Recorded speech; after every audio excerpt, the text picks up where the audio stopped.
I'd like to welcome everyone to the City Council Joint Work Session with Design Review and Planning Commission. Call the meeting to order and ask for approval of the agenda.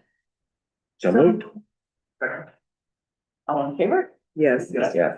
Okay, so first we'll have public comments. Is there anyone in the audience that would like to make public comments? And is there anyone online? No, ma'am. Okay, thank you. Okay, so we'll go ahead and start the meeting with our discussion item of the code rewrite. Rewrite. Work session. All right, I think I'm gonna share my screen if that works.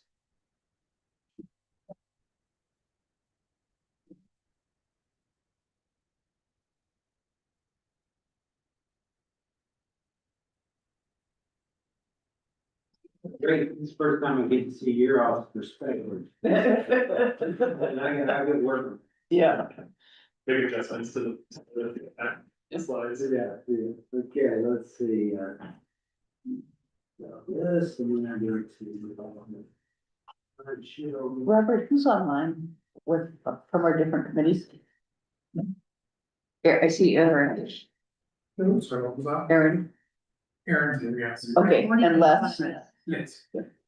And quick. Murray Foster's up there. Oh, here's Scott.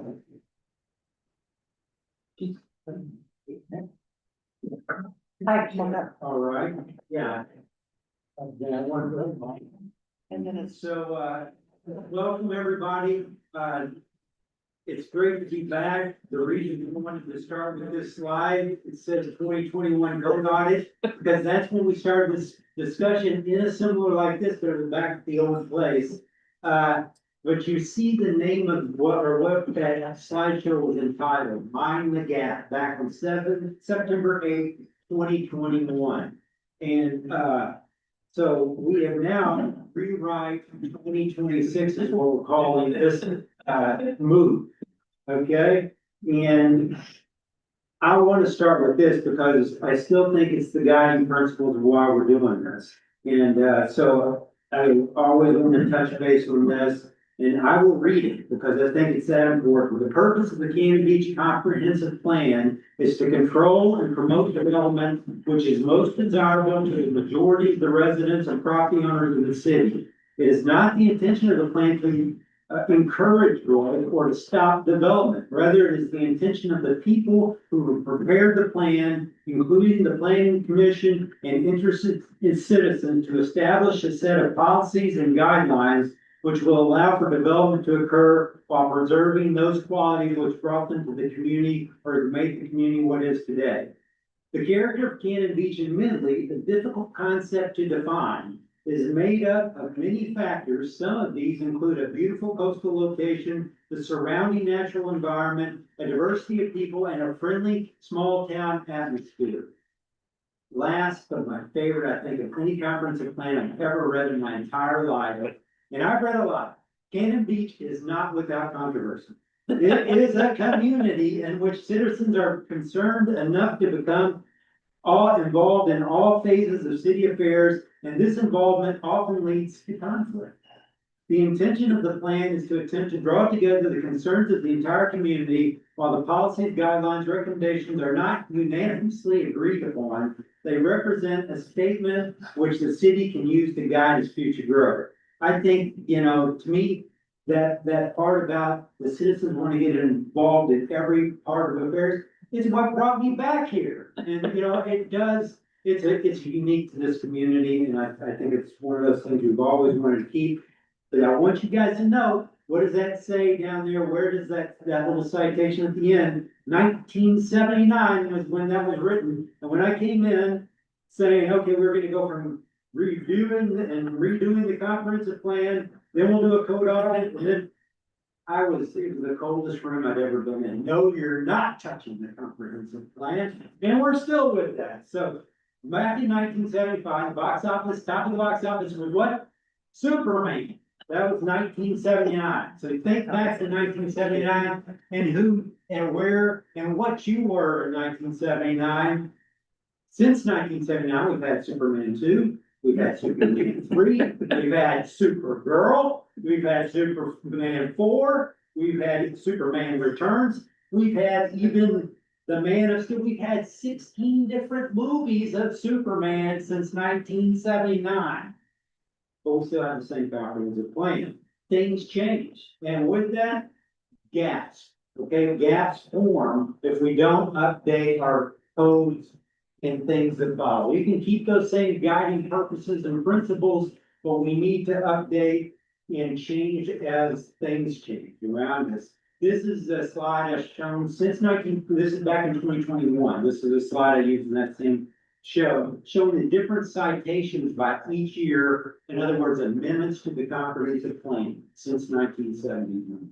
And so 50% or more is still, that's what we started with in 1979. And I think if you looked at our ordinances and our subdivision and zoning code, we find the majority still is that 1979 language.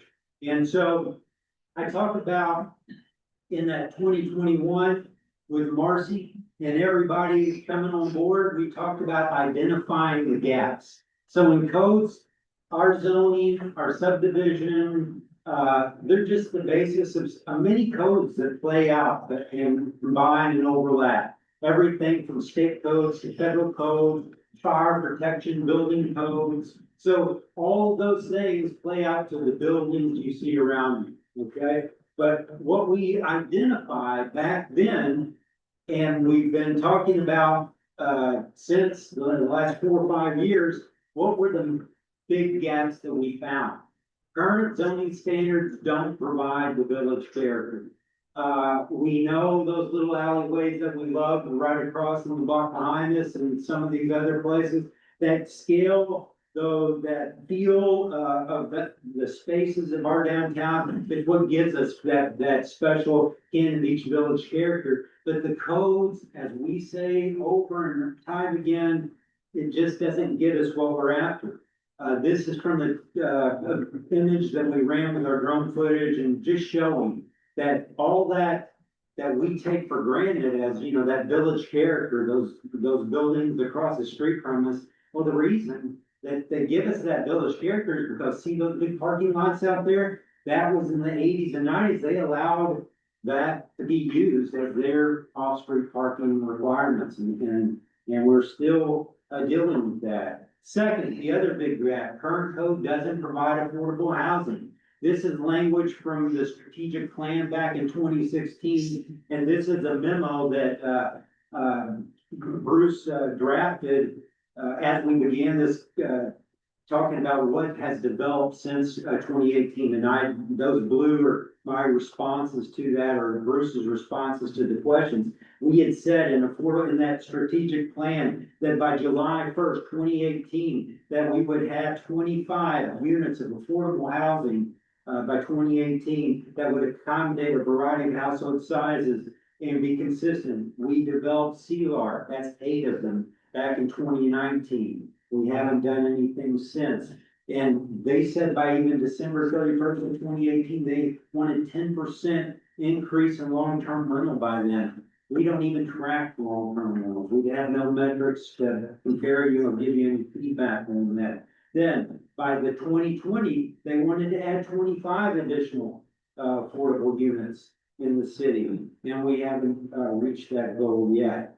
It's not to say we haven't done things. It's not to say we haven't tried. We do have the construction excise tax that's accumulating funds. You guys have set aside funds for affordable housing.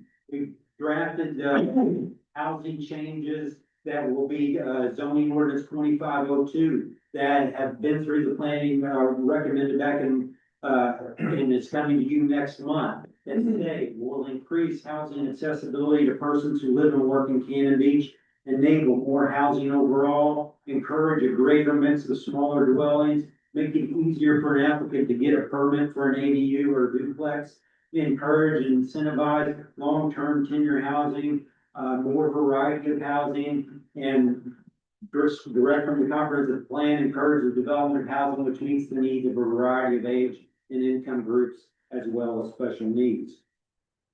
The next one, current architectural standards weren't adequate. Our current architectural standards are right there, telling you that all single-family dwellings, have to have at least two of these things right there. Either dormers, more than two gables, recessed entries, covered porch entry, bay window, building offset, deck with railing or planters and benches, or a garage, carport, or other accessory structures. Jay can tell you that's not very difficult to do. I mean, you got a garage, you've got one of the two boxes already ticked. And then you, put your entryway in, just to protect it, maybe at 6 inches. You've already checked off both of our architectural standards. So what you have out there and we love and, you know, the shingles and all that, that's nothing to do with what we see or what comes through us. We, say over and over again, that's not from any of code that we have. That is just a norm.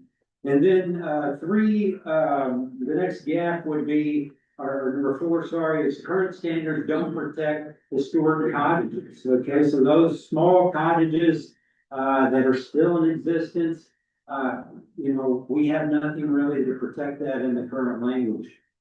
So Marcy and I discussed, you know, what's the strategy, what's the game plan? I talked about in the council retreat with you guys, is that, you know, you guys have things coming at you from all over. What is a path forward, a timeline that we can adapt to say, here's a strategy for doing this to get these things done in the next couple of years? Well, I broke it down, and Marcy and I broke it down into 3 really packages. The first one, the housing, which we'll be going through in the next few months here, which it talks, and we'll get into each one of these in a second, in each of these others, elements. Second, housekeeping. These are non-policy, difficult things, and then we'll go into a third package, which is called policy priorities, which we could do as one full package, or we could break down into what I've done, A, B, and C here. So just to talk about a few of these. So housing, clear and objective. You guys know the accessory dwellings right now. If you come in with a new accessory dwelling unit, what does C say? New dwellings that contain accessory dwelling or the exterior modification of existing dwelling needs to go to what? DRB. It's subjective review. That language should not be there, should not be in existence. There's many more clear and objective kind of language that's in there that should not be in there because of the state has changed housing, needed housing, real requirements. And yeah, we have this set up for discussion. The way that we've done this, Marcy and I want to kind of go through this, but we will talk about all of these, and that's why we have it in this discussion. You're free to interrupt me during this, or just raise your hand, but I thought I'd outline it, and then Marcy's going to talk about different parts of it, and then we'll let you guys have a conversation over different segments. Yeah, just a real quick question. Yeah. Talk about, you mentioned affordable, housing. I always get so confused. When I think of affordable housing, I think of subsidized housing. Are you talking about workforce housing or what? Affordable and work. Is how I'm putting it. Now, when we bring the ordinances and the language before you, it has more specifics on that. But right now, I'm generally talking about affordable and workforce housing, okay? And so, and back then, I don't even think they broke that language down back when that 2016 strategic plan was developed. They were just talking about having affordable housing, because that was a generalized term back then. I want to also talk about, those clear objectives, but also size. Size was also an issue, right? That's part of that, other component of the housing changes. And so as you can see, this is a graph that I did back, with, housing sizes back, in 2021. In 1920, of the units that were built during that time period, 90% were under 2,000 square feet in size, okay? As of 2020, less than 50% are under 2,000 square feet in size. And you can see that red line, that's what I'm talking about, that red and blue, those are the ones that are 2,000 below, and then you'll see that yellow and that growing range from 2,000 to 2,999 square feet. That's our, if you will, that's the sweet spot like we have next up was what we're talking about, what Lisa just brought up there, is that, you know, clear and objective size, with public benefits or workforce, affordable type of homes.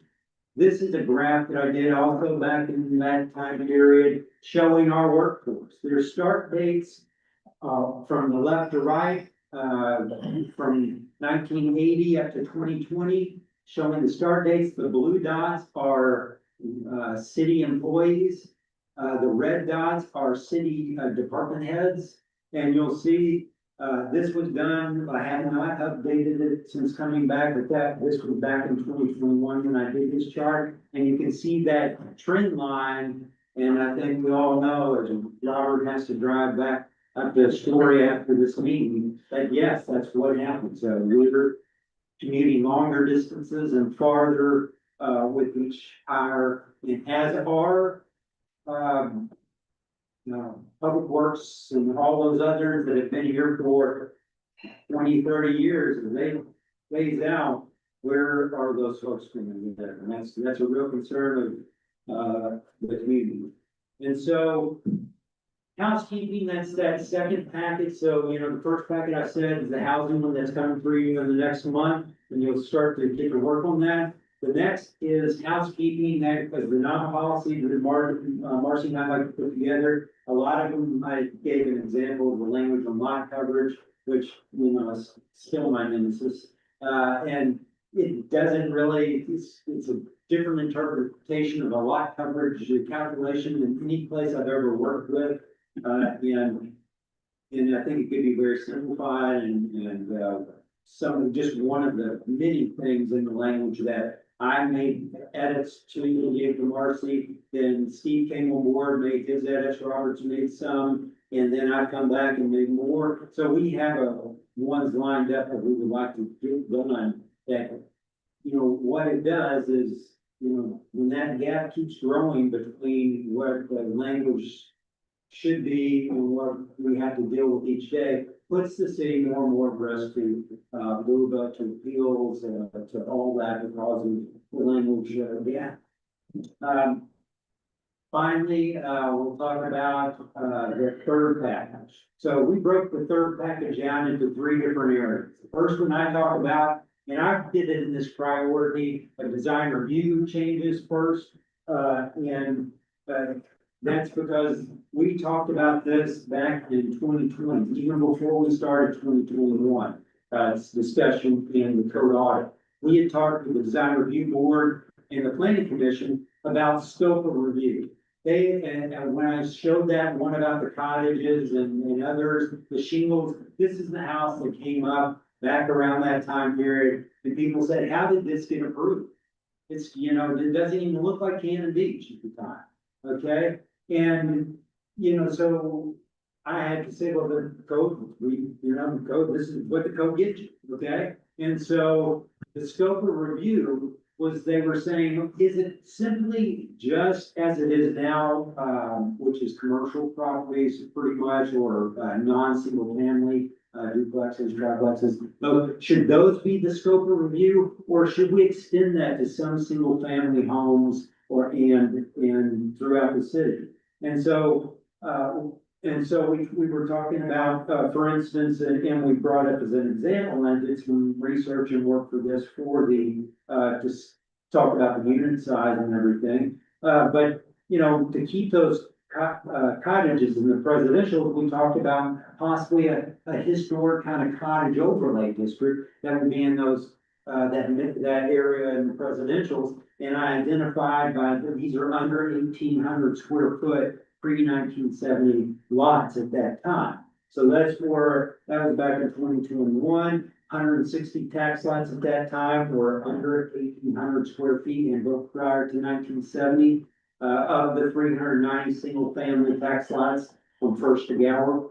And then across the city, we looked at that, there was 485 tax lots, 1,800 square feet. built prior to 1970, of the 1800 residential across the city. But you said, you know, what is the scope of review? What should the DRB be reviewing as part of that? That was part of this discussion. Second, what is the procedures? Right now, we have this language in the DRB code, which is another one of my favorites, that says the city, it says revisions of approved plans, and I want to note that title, that's revisions of approved plans, and it talks about construction documents, drawings and specifications and things like that, and it says, the city and the chair of the DRB shall review the proposed modification to determine whether it constitutes a major or minor revision of the approved plans. And so when you get to that section B there highlighted in blue, it says minor modification. Minor modifications are those which result in an insignificant change in the approved plan. The following are examples of minor modifications, and it gives you 3 examples. Limited dimensional or locational changes to building elements such as windows or doors, changes in building materials where only a limited area is affected, substitution of landscape materials. And so, you know, that's all it mentions. And so if somebody wanted to come in and they've got a, let's take that, you know, that when they put up that big, plastic wrap around the building there and we're redoing the siding, if that came in, right now, that would go before our DRB chair. The DRB chair, even if it's just like for like, they're just doing a like for like exchange, right? Because let's just say that's asbestos and they need to get that out of there and redo it because we've got leaks and stuff. Or, and they want to do that kind of repair in a commercial building. Should they have to go through the entire DRB process to do that? And especially if it's raining and, you know, you got an emergency type of situation. And so we have a minor modification where it can come before the DRB chair, the DRB chair, if it's like, and it's that same thing, we call it a minor and go forward with it.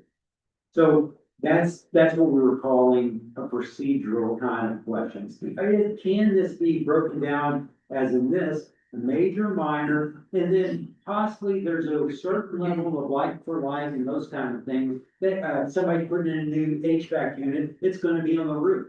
Well, that still supposedly goes through the entire DRB review board if you don't have some kind of minor revision. So should there be the certain ones that just go through administrative approval, and then other minor ones that would just be administrative, but the DRB chair signed off on those, which could be another classification, and then full DRB review for major ones. And so that's what we're talking about, procedural kind of qualification. Other communities I've worked in and been associated with have these kind of things, where there's administrative adjustments to things. This is due from Upper South Carolina. But you know, they're broken down into different things and different avenues for getting this done in a more streamlined fashion and as objective as we possibly can. And then, signage, of course.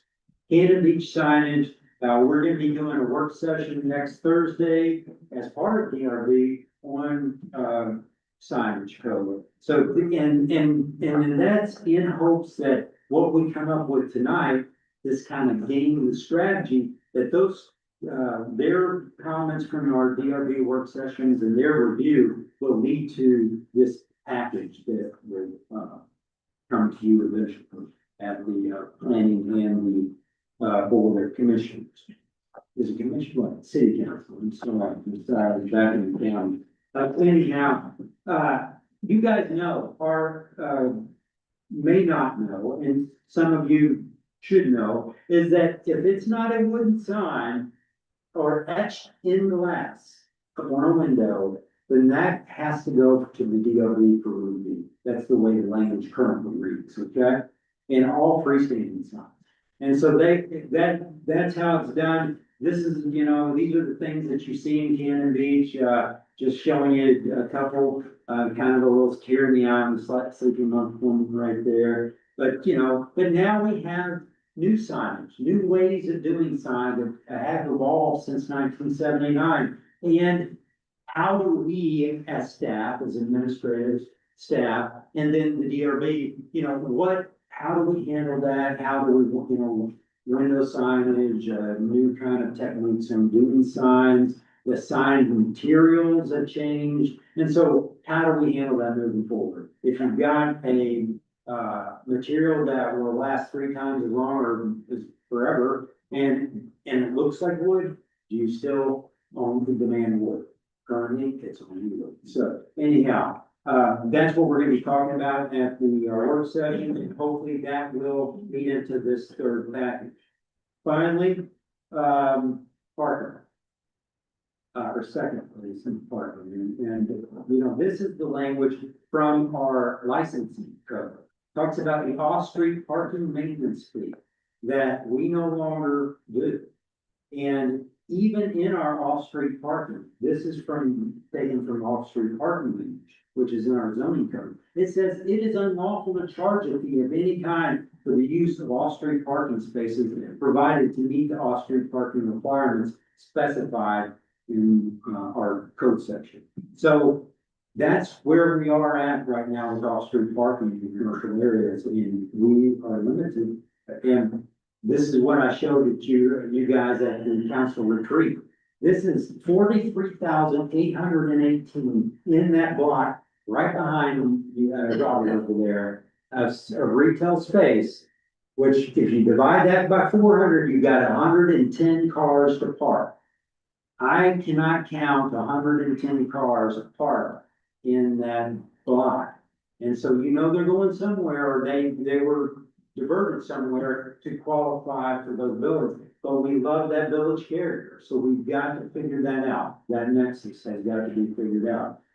And so I wanted to show you guys, y'all know what the new urbanism, form-based codes transect. Have you guys ever seen this? I've shown it to the DRB before, and I think the planning commission at one point, when we were talking about maybe moving to a form-based code back in 2021. What it does is it identifies what they call the rural preserve to the far left, and then it moves in form in transects that T1, T2 rural reserve, T3 suburban, T4 general urban, T5 urban center, T6 urban core, T7 special district. And so it moves in this fashion of rural to urban, right? One thing I'd like you to notice though, and this is why I think we want to talk about this in context and why I put it all together in the same package of policy decisions in that third package, is that when you talk about rural to urban, look at this drawing in better detail. It does not show any parked cars. It's got people in the streets traveling around in nice little city areas, but it doesn't show any parked cars or parking lots except for the ones in the straight downtown areas. And so what we do with cars is very important and very dependent on environmental matters, okay? It has a lot to do with that rural to urban continuum. This is from the Sightline Institute. It's kind of the foundational middle housing tools, also in a kind of almost a transect look if you look at it. But here's ways to get middle housing. If you know that Manzanita and Tillamook County and all those jurisdictions down there have passed all the legislations to get the middle housing, right? From accessory dwelling units to cottage clusters to the duplex, triplex, quadplex type thing. But if you look at this also, what you don't see too much of is what? Parking, because what do they say? Parking makes off-street parking an option. And that's what they, in many of these communities that adopt middle housing and changing middle housing legislation, they make it either optional or they get rid of in some jurisdictions. And so, finally, this is showing the same thing, another kind of form-based code, new urbanism approach, showing the cottage clusters, the cottage core, the different kind of middle housing forms in a form-based code kind of method. But what I liked about this one, it also shows that retail has to be looked at in the same way. Commercial has to be looked at from just tents, food court trucks, trailers, pod courts, small retail, mixed use. It is a similar type of thing. That to get these kind of businesses up and running, often it takes different forms. And of course, I'll also note this, they don't show any more. And so finally, in the connection between parking and environmental is this. 68%, I believe, are second homes in Canyon. That big blue sector of that pie chart in the bottom left, that's us. That's seasonal homes, okay? And so, when we talk about, and the reason I put it here is when we talk about all of these things, whether it's affordable housing, whether it's commercial and development, we're running out of room, not just in Cannon Beach, we're running out of room for everything we talk about, affordable workforce housing in Seaside, we're running out of that space in Gerhart, Warrington, and Astoria. We're running out of that space up the coast. And so when we consider where is affordable and workforce housing going, it should not just be, you know, we're happy with more apartments being built, because that does not guarantee that they're going to stay affordable or workforce housing. But guarantee you that the majority that are being built right now in Seaside and growing crazily right now, that market will not keep them where everyone believes it's going to keep them. It will keep growing. I have come from the land of the mountain towns, Aspen and Sun Valley and Breckenridge. It won't stay unless you go deed restriction and unless you get that buy-in from the community now, because if you're not, it's going to disappear. And you lose that opportunity. All your R3 or your multifamily lands will be gone. And you may have a lot of apartments, but the market has not solved this. It will not, with land prices the way they are, it will not solve it. And so we've got to come up with how to work on that. And these are environmental questions. Okay, that's what I wanted to tell you, that these are environmental issues, because it boils down to this right here. Okay, USDA. This shows you how much property is in urban areas compared to croplands, grassland, forest use, special uses, miscellaneous other land. Only 3% are urban or city lands. And special uses, that 14%, rural parks, wilderness, defense and industrial, rural transportation and farmsteads. It has not changed. Urban land has actually shrunk. Okay, you know, or stayed pretty much the same land mixture since 1950. It's the special air uses that has grown, and you know, agriculture's even kind of stayed the same. But I want us to know that when we talk about, and I bring this back up from the city council retreat, is that in Boston metropolitan area where they did this study, like many across the country, is not producing enough housing to meet the demand. This insufficient supply has led to exploding housing costs, pricing out middle and low class home buyers, renters from many neighborhoods. Economists blame land use regulations, while public opinion researchers focus on not in my backyard sentence. In other words, it's the neighbors that are blocking it. So our research shows it's a combination of the two, the land use regulations and the neighbors. And so, you know, just like I said at the city council retreat, and those that come to speak at meetings and participatory politics about land use decisions and those regulations, once they get through and do their conditional use permit, or they go through their subjective requirements at the DRB or whatever, then it's the neighbors that don't want them there. And so, you know, this is why the state has jumped in and done the clear and objective and done the needed housing components, because the local land uses were not allowing needed housing to be constructed. There's also those local environment that are growing and growing. We would increase, the wetland to a 50-foot buffer. This is showing just a certain segment of our area, in Cannon Beach, is showing, this is just looking at wetland and stream corridor buffers.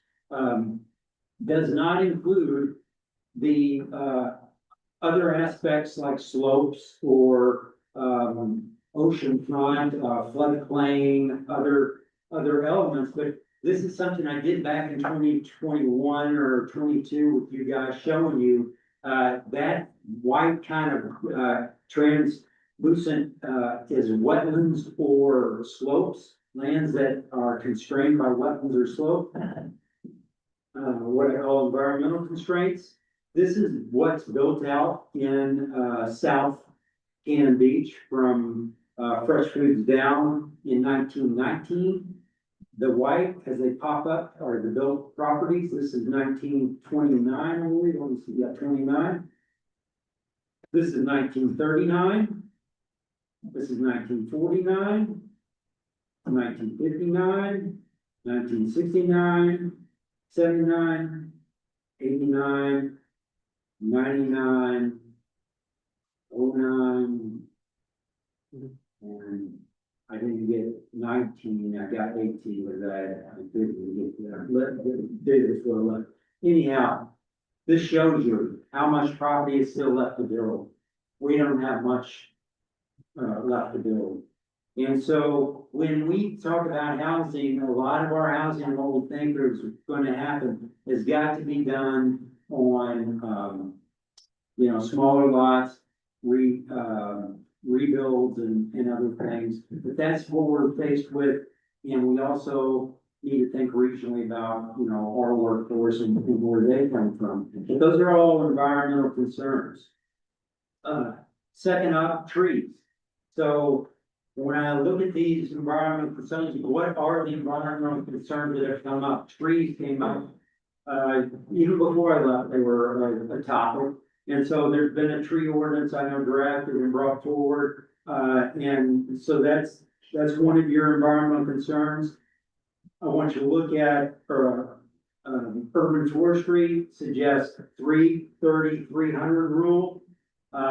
You should be able to see 3 visible trees from every home. I don't think we have that problem. You should see 30% tree canopy in every neighborhood. You should be able to, within 300 meters, walk to the nearest park or green space. These are the urban forestry measures from USDA, which adopted it from, I think, our Nordic Institute. It's a big European thing, that's why they use the 300 meters. But that's about 1,000 feet. So when you look back at that, what we were looking at before this, 1,000 feet is pretty much from Hemlock to the beach. I doubt there's any place within the city of Cannon Beach that you're not 300 meters from a green space or a park, or 30% canopy tree cover, or 3 trees visible. Finally, oceanfront structures. That's another one that's come up, just showing what oceanfront protection, and not having it can do. Third, dark sky. Dark sky, this is a graphic I put together for a brochure for dark sky back before I left, showing what our current image allows in Cannon Beach. And then fourth, dunes. Another one, that very first project I worked on when I came to Cannon Beach back in 2018, was the updated Fort management plan. And so there's been suggestions to update that.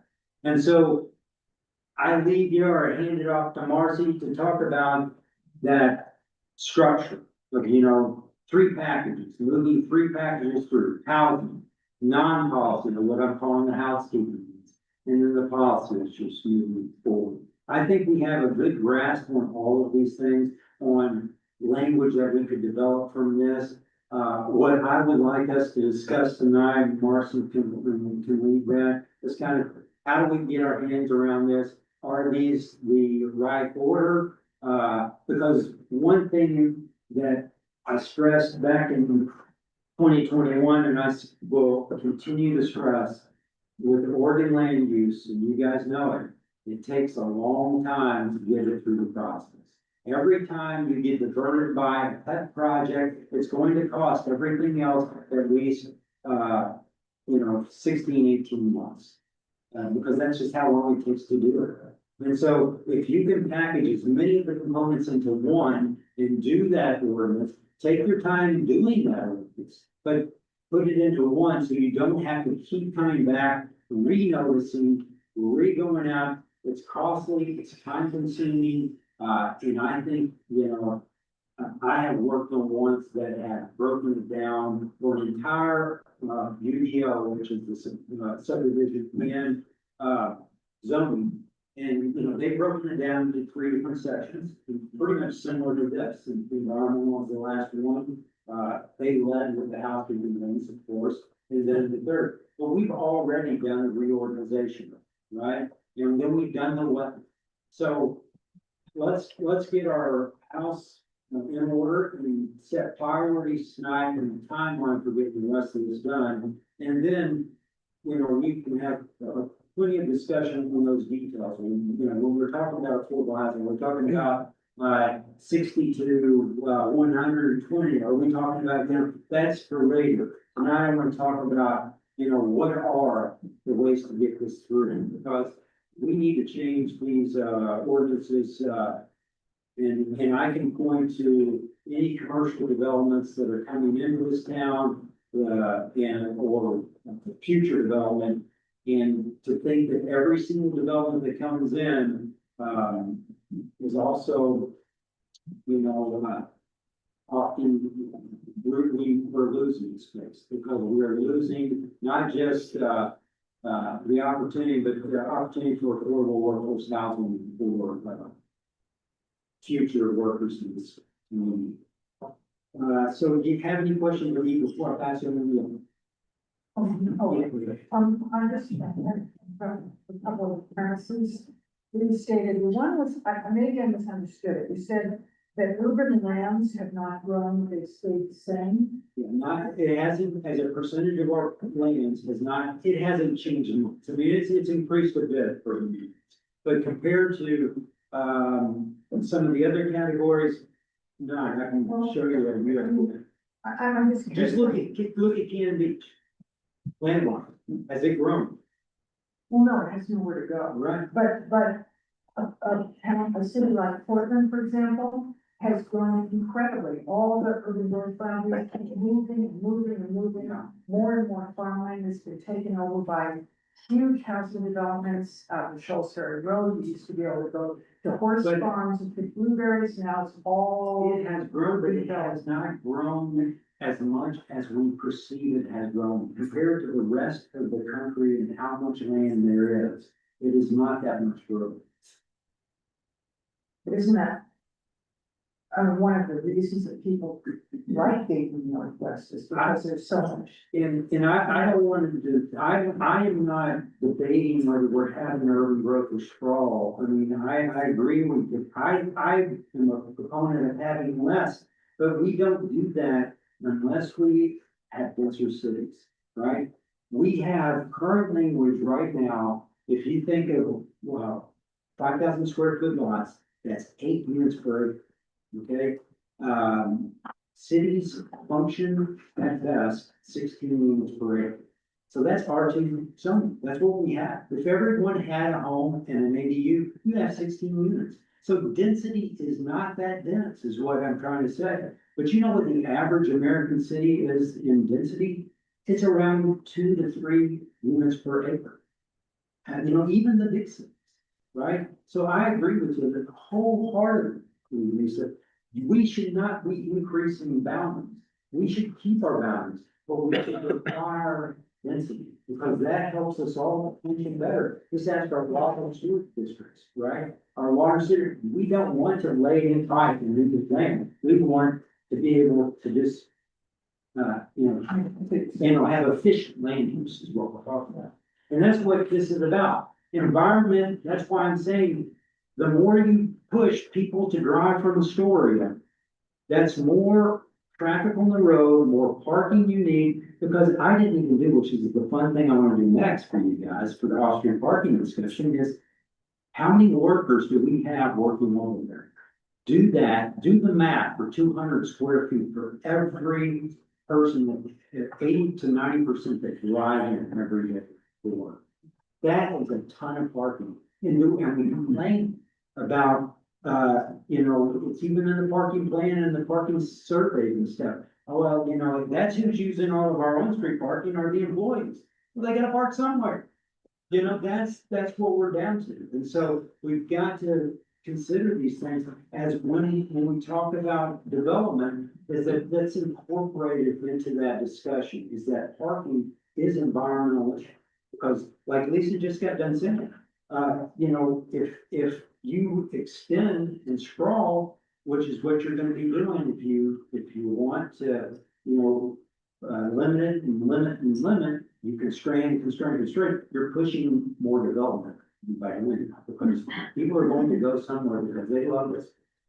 So they're gonna continue to come. So we need to develop plans for, working with them. So anyhow, I'll pass it off to Marcy and then, we can have these discussions. Follow on. You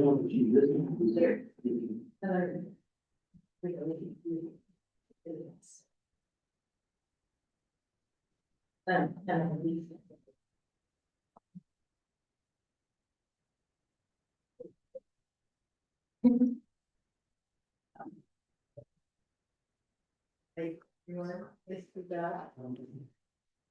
No, yeah.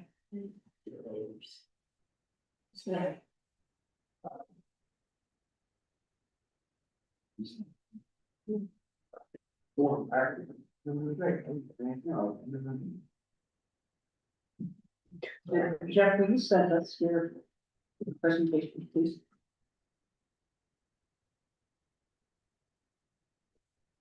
You couldn't see it, that would have been nice. I'm my friend, but sure. Yeah, that's. But I think I should have liked it. We need to stretch it out. I can't read it, but really fun guys.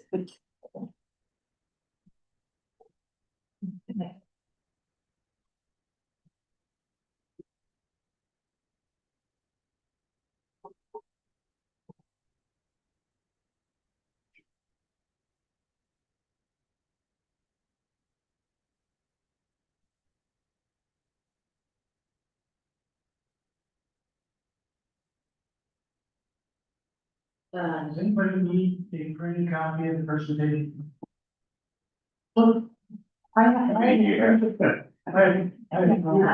There's a stack underneath the TV. I printed it out. Take one. I'm sorry, because I didn't realize that, so. Hard to read. Well, I've got one. I've got it. It's just good to get them in advance. Now. Right. Well, I wanted to talk to you about, since the 2027 period, I don't know. No. It's the same, I've been on this project since 2021. Yeah, We can't hear down here. you can't hear me. Mm-mm. I want to talk about, all the things that we've done as part of the code audit project and the code rewrite. And I've been working on this, you still can't hear. So is Valerie. So like, Do you want to go in the middle of the table with having the information for you to be comfortable? oh, we can move so that you're in the middle. Well, that might work. Her daughter. Oh, she's all, yeah.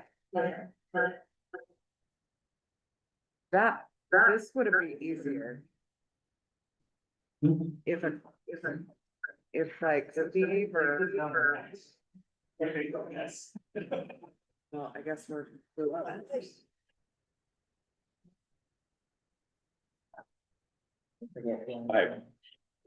I need. That goes on the outside and you can go on the inside. Oh, that's it. Uh-huh. It's an engineering issue. All right, first. Yeah, let's try this. Is this better? Can you hear me? No, okay, great. A lot, though. So I want to talk about what we've done on the code audit and the code rewrite. They were two separate projects. The code audit started in 2021, and like I was saying, I don't know if I should be, if that should be a mark of shame that we've been doing this 2021, but or not, but these things do take a long time. And I want to kind of show the impressive amount of things that we have achieved in a period of time. So I want to talk about project scope and purpose. And then some of the code audit recommendations that came out. And then how we moved into the code rewrite project by that time. We were working, Jeff had departed for a little while and now he's back. And so just to move to the next slide. What did I do here?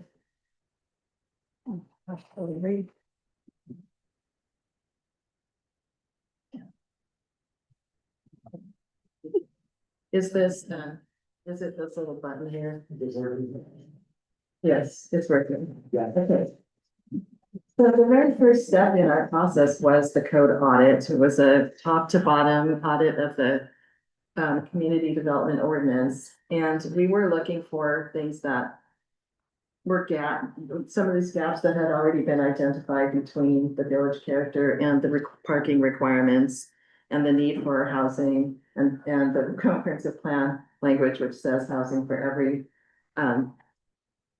person, every kind of person.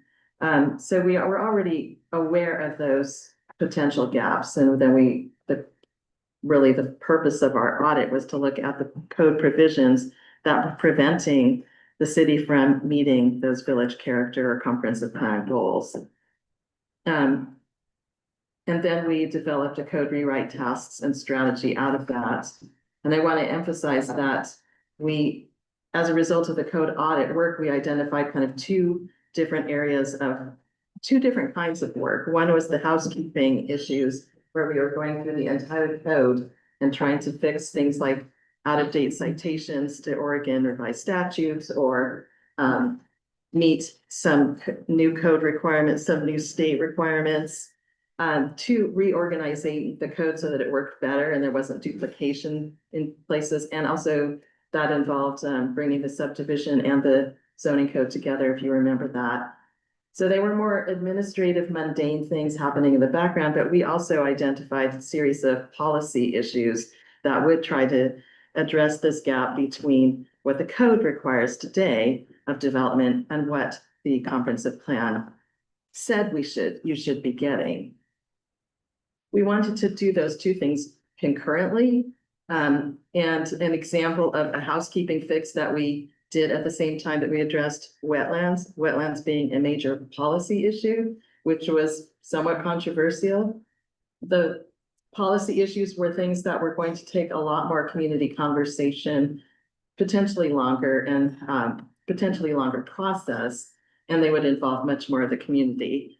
The housekeeping issues, on the other hand, were these more mundane issues. They were intended to be more policy neutral and low controversy, but there were some issues that we had, especially when we were reorganizing the code and there was a lot of discussion around the procedure types.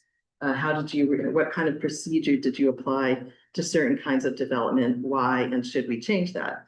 But we did finish the reorganization process, a major housekeeping effort. And then we also tackled the wetlands. So you have a wetland overlay. And we have now gone into the housing. As you remember, last August, we presented the housing to the Planning Commission and then the City Council. Some of the recommendations, just to go back to the code audit for a moment, we talked about the code audit in terms of three things: how to reorganize the code, and how to amend your decision-making procedures so that they complied with state rules. And then public benefits. Those were three main digests that we issued. They were technical reports. They were intended to get members of the three committees, the city council, the design review board, and planning commission, who have been involved in this process from the beginning, to be more informed about the issues in the code.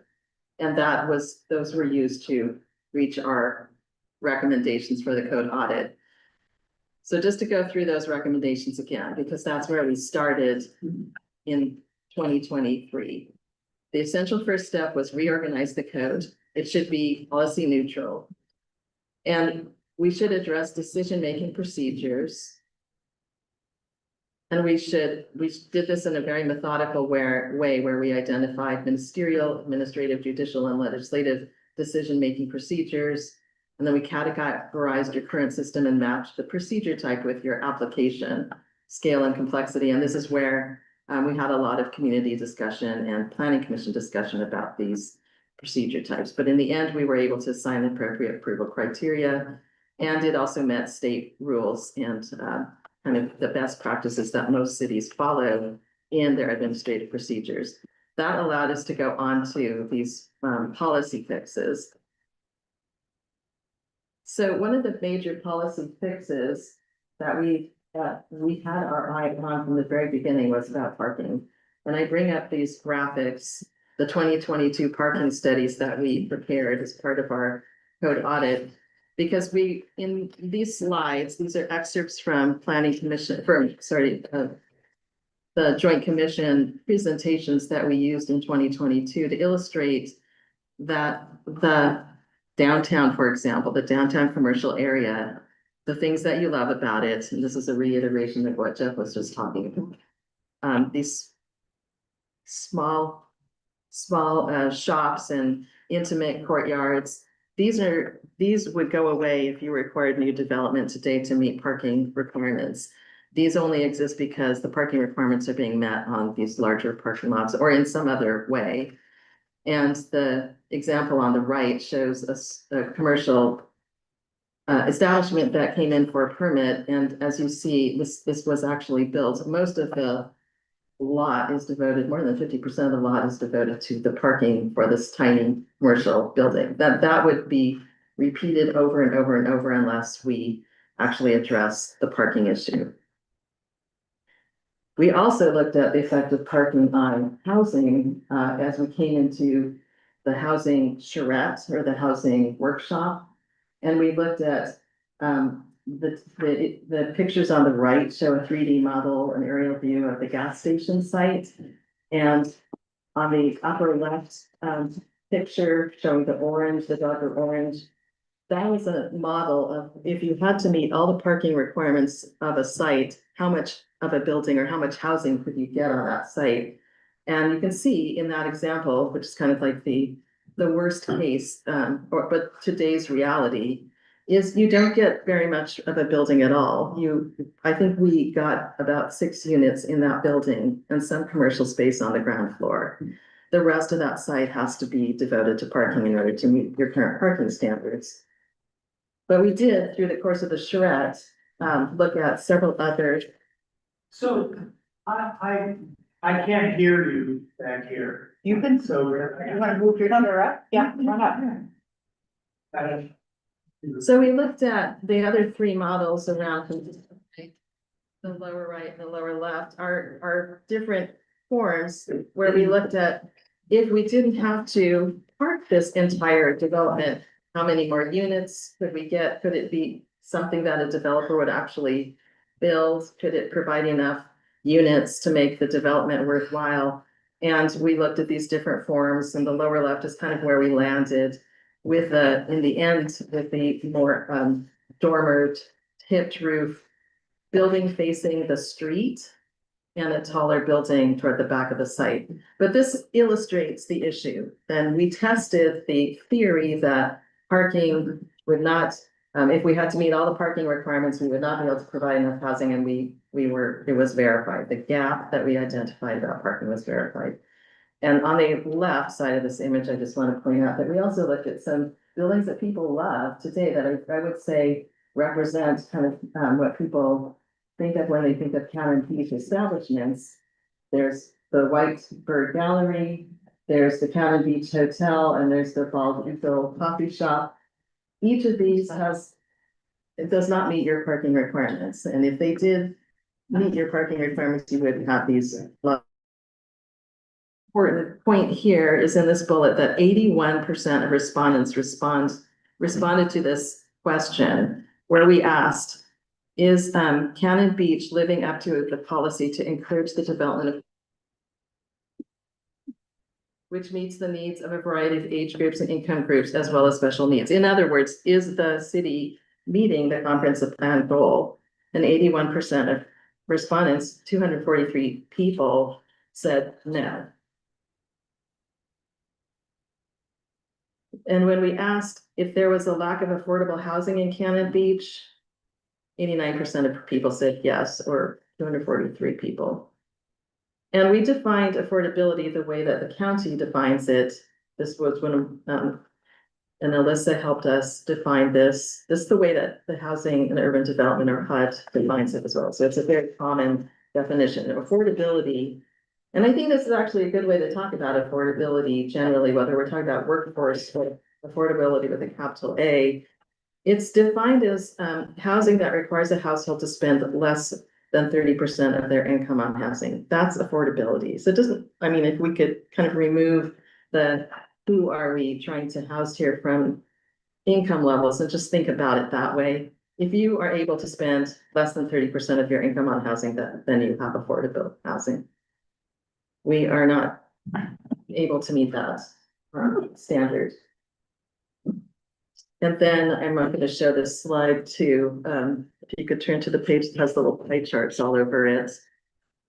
This was something that we did with the county, with Alyssa, Herbsworks, and another person worked on this. We took data of housing permits, and we just to simply, in the most simple graphic way, understand what each of the cities in the county, with each of the cities in the North Coast area, Clatsop County, or a kind of area that Alyssa used to care about till she went off to Washington. But anyway, Cannon Beach, Seaside, Gearhart, Warrenton, Astoria, and then Clatsop County. And you can see Cannon Beach is just an outlier here because it has the largest percentage of homes that exist here we group them together to call them seasonal use and short-term rentals, but they're broken out. The red is short-term rentals and the blue is vacant seasonal units.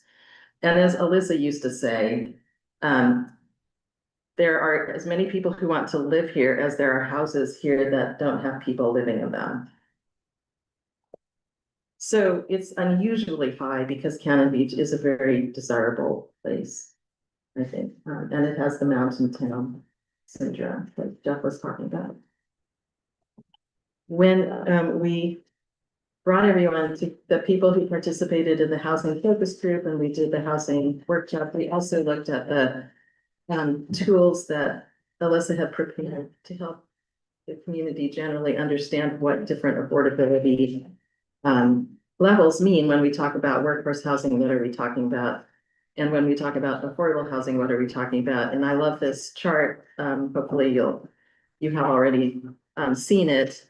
She took actual family of 2, family of 4, and the rent that they would have to pay at certain jobs that they had, using that affordability definition, just to identify, peg jobs really and families to different housing affordability. And the goal of using this here and using it in the housing workshop was just to create some kind of fluent shared language about affordability.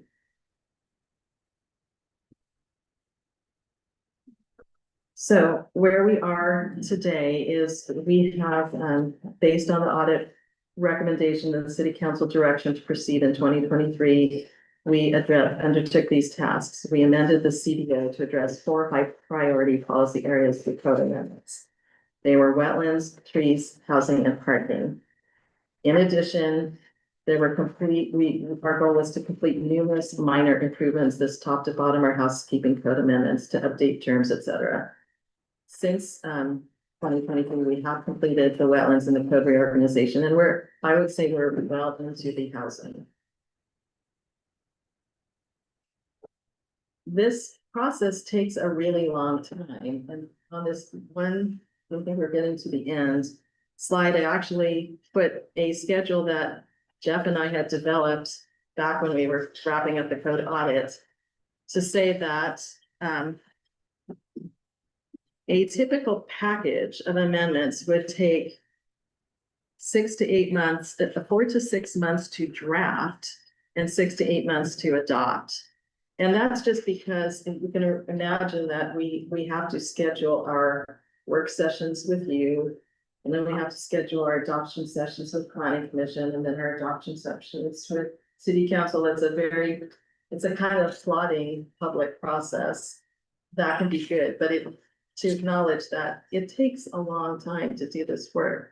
And every time that we get pulled off of the track, we lose, I remember what we said, 16 months, maybe 12 to 16 months. I don't think we've been delinquent in our schedule. I think we've been on schedule. I just want to reiterate that this process takes a long time. So what we'd like to discuss is that we kind of get back to the housing related code amendments and fix that gap. We also pursue these housekeeping amendments, and then we tackle the policy priorities that we identified earlier. Maybe number one might be parking, or number one might be design review and design standards, but we should get to those as soon as we get the housing done. Yes. We really want to just have a conversation.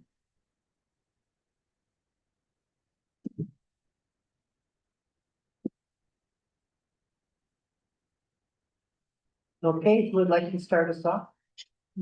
Yes. So, I think originally the council identified 3 areas that they decided to work on: wetlands, which is done, housing, which we're in the process of.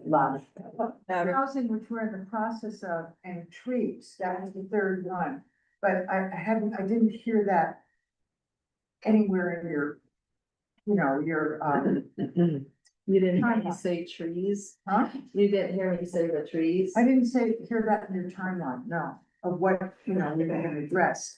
In other words, though the council, at least the council that, from a couple of years ago, determined that there were 3 things that were important to address, obviously. One was wetlands, we did that. One was housing, we're in the process of that. And the 3rd one was trees. We got through a great deal of that process, and then it came to a screeching halt because of questions about public process and the new rules, and there was a lot of concern about that. I think you remember that. And so now we've got clarification from city attorney about how that can be done. I'm just wondering where that fits in, because if we're going to relieve people from a tree code in order to build affordable workforce housing, you have to first have the tree code in place that they can be relieved from. In other words, that's one of the public benefits, is certain aspects of the tree code, like, costs for cutting down trees, that kind of thing, would be forgiven if you are building workforce housing. But right now, the tree code, which is pretty much was all done, like I said, it's in limbo now, just because of the public process thing. I think the housing provisions could go forward without that one provision in the tree code being in place. And I don't know, what the plan should be about the tree code. Should it be pursued by a group of minds, in parallel to finishing the housing and then moving on to parking? Should it be a process that is officially taken on by the city and run the way that the wetlands code overlay was done? I mean, that's, I think, a discussion for you to have and provide direction on. Well, but wetlands was done by a small group of 3 people and then 2 people. And then after there was a draft made, then it went to you and you got other people involved who were, experts in code writing for wetlands and then that, and then it went So forward. would a similar process be, That's possible. here? I mean, what I was told by the attorney was that that group could continue to try and refine the tree code. And they could give it to a council member who could bring it before council, and council could decide if they wanted to send it to, the planning department to continue work on it.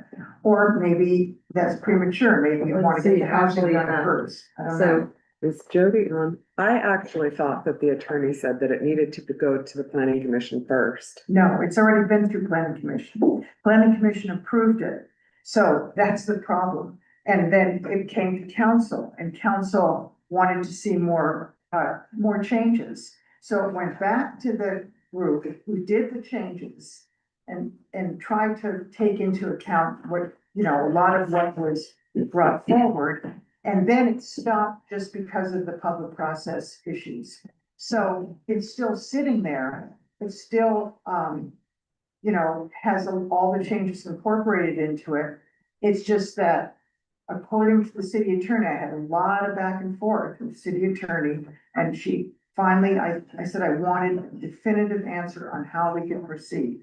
And we could proceed by the group finishing the tree code, giving it to someone on council, it'd probably be me, because I was involved in it. And then I would bring it to council, and council could look at it, decide if they wanted to send it back to planning. And planning would take it through the, planning, the planning commission all over again. There's 2 avenues. Well, the other one won't work, because you don't have no one has $1,500 to do it, so the other avenue is out. But I wanted to just say, there are 2 avenues. The group brings it forward, it pays the application fee, they bring it forward to the planning commission, go through the process. Or, like Lisa says, city council has to initiate it and pay for it, through back to the planning commission process. I have a question though about, to get it to the point where we go to the planning commission for adoption, I think there still needs to be a technical look at it by, like we did with the wetland, where it is actually. I mean, I haven't seen it, so I don't know how, and how it fits with the rest of the code, but it should be organized in a similar way that the wetlands overlay was. And technically, there's just technical things that need to happen to it, I think what I understand is there's a concept, there's like a desire expressed in the code that you created, that it needs an additional step to be ready for the code adoption process. It was written in a way so that it would be ready by people who saw the wetlands code and tried to model the format after that. And there was a lot of consultation with the Oregon Department of Forestry. I mean, so much that it was almost pestering them because we had so many questions for them, and we had a urban forester help us. So can I ask? I thought the planning commission process on trees worked really well, and I thought the end result was, was good. I'm not filled in where the gap is or why that didn't proceed to council. Well, because it did proceed to council, but council wanted to see some changes. Okay. And that's what happened. So then it went back to the drawing board to try and make the changes that council had requested. And those changes were made, but then the public process issue came up. So, nobody wanted to get in trouble. So it sort of just came to a screeching halt until we could get a definitive answer from our city attorney. Now we have them. We could go forward with it, but I don't want, I don't know if, I want to do what's best. So if that means doing the housing first and then doing that as the third housekeeping thing, that's fine, but. Or doing it parallel, but that's, it's a lot to take in, so I don't know. Or doing, I mean, this is another potential order that Jeff put up here, the design review, the parking, and then environmental, of which trees would be the first one. How much in our Yeah. existing code becomes a problem with our housing code as where it sits at this point?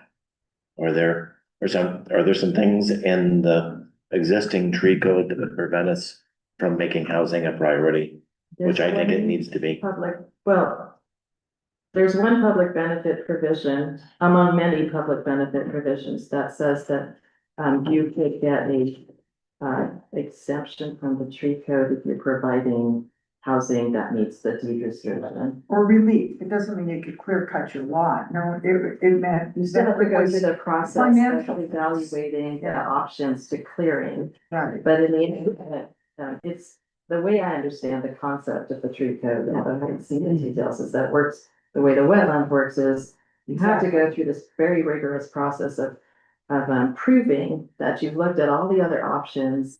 And when you finally have exhausted your options, then you can actually build in or near the wetland, but you have to mitigate. And I think that concept should be the same, like that path should be similar. it is, it's exactly the same.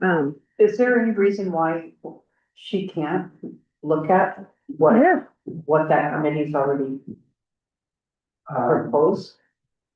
That In would, terms of- they need to, so, in other words, what needs to be done is that we run before city council, and the city council agrees that it's something the city wants to do. It's an amendment we want to make.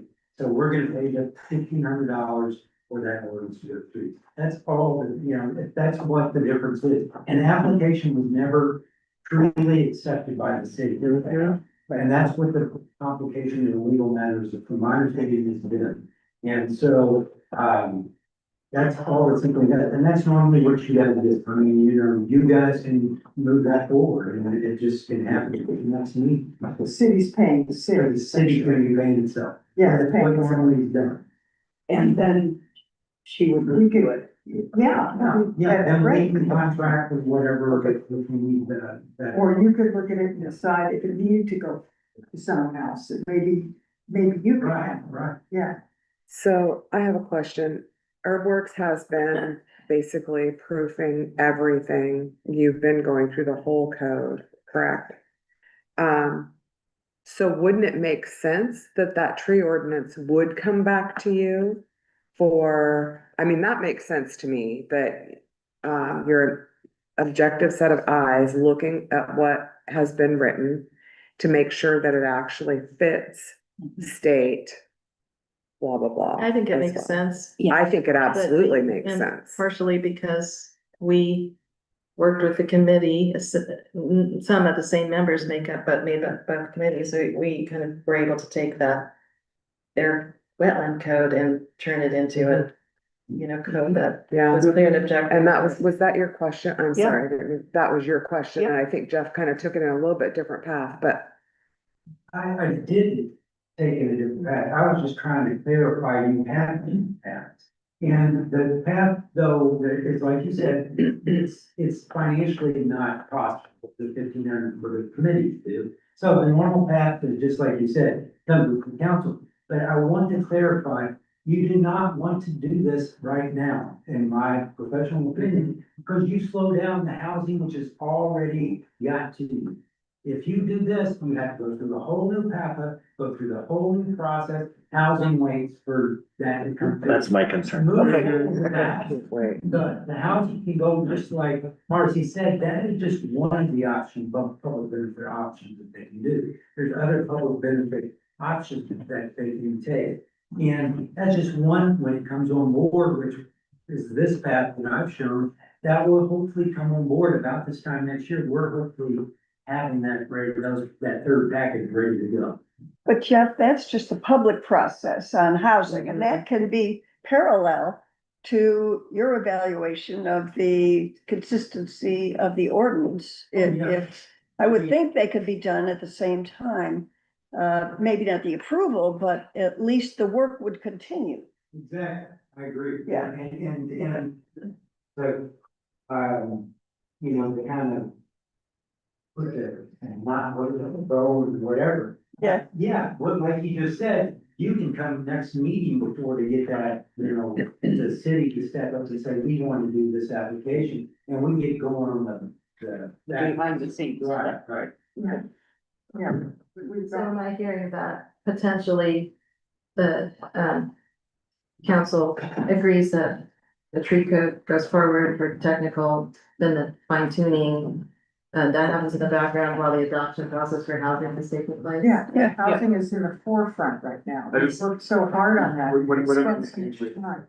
trees, I just wanna make sure that we're not getting slowed down again. Right. For a fifth time or sixth time. Yeah. on Yeah. I think housing. we all, That's yeah, exactly what I'm saying. Yeah, I just wanna say it again, you know, just- Yeah. that's. I mean, it seemed to me like we were like 95% there on trees. My opinion is we're like 5% there on housing. I mean, did we, you know, we didn't really get any big projects or we didn't talk about the RV park. We didn't, you know, do anything that would really move the needle. And that's my concern about the housing. I don't think that's in the code, and those are other. Well, not projects in the that- code, but in terms of addressing the gap between our comprehensive plan, that is certainly part of, I think what our mandate is we need to figure this out, and everybody's right, there's no extra land. And the things that planning commission considered, you know, you can agree or disagree on them, but they don't move the needle very far. Is there a draft that is far enough along to be circulated on the housing issues? Because it would be nice to see what the words say. Well, that's so that we can. ZO 2502, What? ZO 2502. Oh, yeah, okay. Yeah.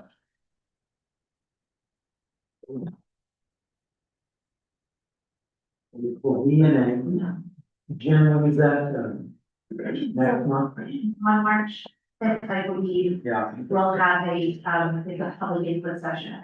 On March fifth, I'm coming back to talk about the housing package and to, asked me, city council, to come back and talk about the big ideas that it's addressing. I think the goal is also to allow a lot more community conversation during that meeting, so testimony will be happening. It's not a public hearing. It's not, okay. It's not a public hearing, it's a public input session. Okay. It's not been noticed. But the public can come and discuss and even potentially have a back and forth conversation with members. of Council, is that correct? I think that was the goal. I heard that. That's what I thought was It's gonna be. frustrating to have the planning commission meetings and not be able to address public. More of a round table kind of. Not literally a round table maybe, but yeah, but yeah. That kind of a back and forth. A figurative one. What does the other priority, the parking priority, look like? I feel that's pretty urgent before we lose what we have left of downtown. Well, you know, I think that's the housing, like we said, and then first back here, it's already coming through. We would bring hopefully that house keeping on. The only tools of that, we can start, they can start on their house. You know, we come from city council, make sure that you guys are happy to move forward with that. Then we can start that. So that's what I was saying that, my goal would be about this time next year to have that green, the third package. Can we talk about the parking for a minute? Because I think it's kind of, we think. I was wondering how complicated it is, I think yeah. parking is going to be very complicated and controversial, and I think we're gonna need to involve the downtown businesses a lot more than we have on previous efforts so far because they're so affected. There are a lot of these agreements built in that. So there's a parking issue, parking requirements issue, like how many parking spaces are required for each building. I talked about the effect of that on your small downtown structures and businesses. If somebody has to meet those parking requirements today, they can't. They have to tear down their building, or they'd have to build a little tiny building in the middle of a parking lot. That's just the requirements, but then there's all these, you can change the numbers, so you can say. If you have a small building, this many square feet, don't require any parking. Or if you're building housing downtown, don't require any parking. We've had these discussions before. That's, a lot of cities are doing that. It seems in keeping with what you're trying to achieve here. That might be actually easier to achieve that zoning change, but then there are all these agreements about the parking that's already there. Because we'll have to address that too. Yeah.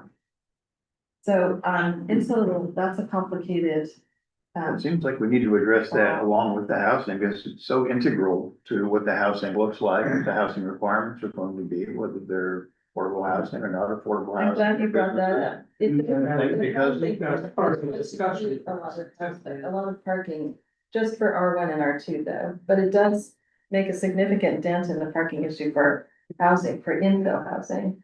So it's that if we're successful at adopting the housing package close to what is there, we will address the parking requirements issue on middle housing. yeah, I know that the proposal does, speak to housing, or pardon me, speak to parking, and actually lessens the requirement for parking for housing, safety and so forth. Right. So I think that's the good first step. Yes. But what it will do is make more on-street parking. I mean, that's the reality. If you don't require parking Well, for housing, then it's gonna be on street. I'm not saying that's bad, and that's exactly what Portland has done. You know, big apartment buildings with no parking attached to them at all. So it's a matter of finding an on-street parking spot. I know. from Maybe that will experience. force us to make some changes in our downtown parking, like timed parking with exceptions for residents and employees. It just seems like the solutions are there, but we have to, step up. well, the solution to downtown parking might create a problem for other areas, in residential area parking. I think, maybe a comprehensive review of the areas around affected parking lots in the business district. Maybe need to be done to determine what kind of restrictions, if any, we need, for instance, on the presidents. If we restrict parking or charge for parking or have any kind of parking restrictions downtown, people are still, if we start charging, for instance, they're gonna go somewhere, walk a few blocks where they don't have to pay anything. Which Well, I think could we have an need to effect on, every resident, that lives in that area, in their parking. Some of the streets, of course, in the Presidents and other places are very narrow and can't have parking on both sides, and maybe they shouldn't have parking on either side. When you have parking on both sides, then you have all the traffic, whether it's pedestrians, bicycles, dog walkers, that kind of thing, and two-way traffic, all into this narrow corridor, which causes also safety issues, and, Well, all of the presidentials are only one bad person. well, and does that need to be reviewed? And I know a lot of other, areas in the city, that are narrow, also will have no parking restrictions whatsoever. You get people on, Oak Street, for instance, parking on both sides. You have one lane in the middle when they're parking on both sides on a holiday weekend in the summer. And everybody's trying to use that little corridor right there, which creates traffic backup, and safety issues for dog walkers and cyclists. So, I think that before we make restrictions in some of the downtown areas, we need to look at what kind of impacts we're going to have. See if, there are restrictions necessary or what we can do there. As far as the impact of residents. The parking code amendment usually consists of a parking supply analysis, which Exactly. that TSP recommended that, Yeah. right, so as a first step, and I would guess that that supply analysis is gonna have kind of a different tone for the downtown, for Midtown, for Televana. And then the neighborhoods it's gonna have a slightly different, the presidential is probably gonna actually have a somewhat unique parking usage pattern, and you need to understand all those.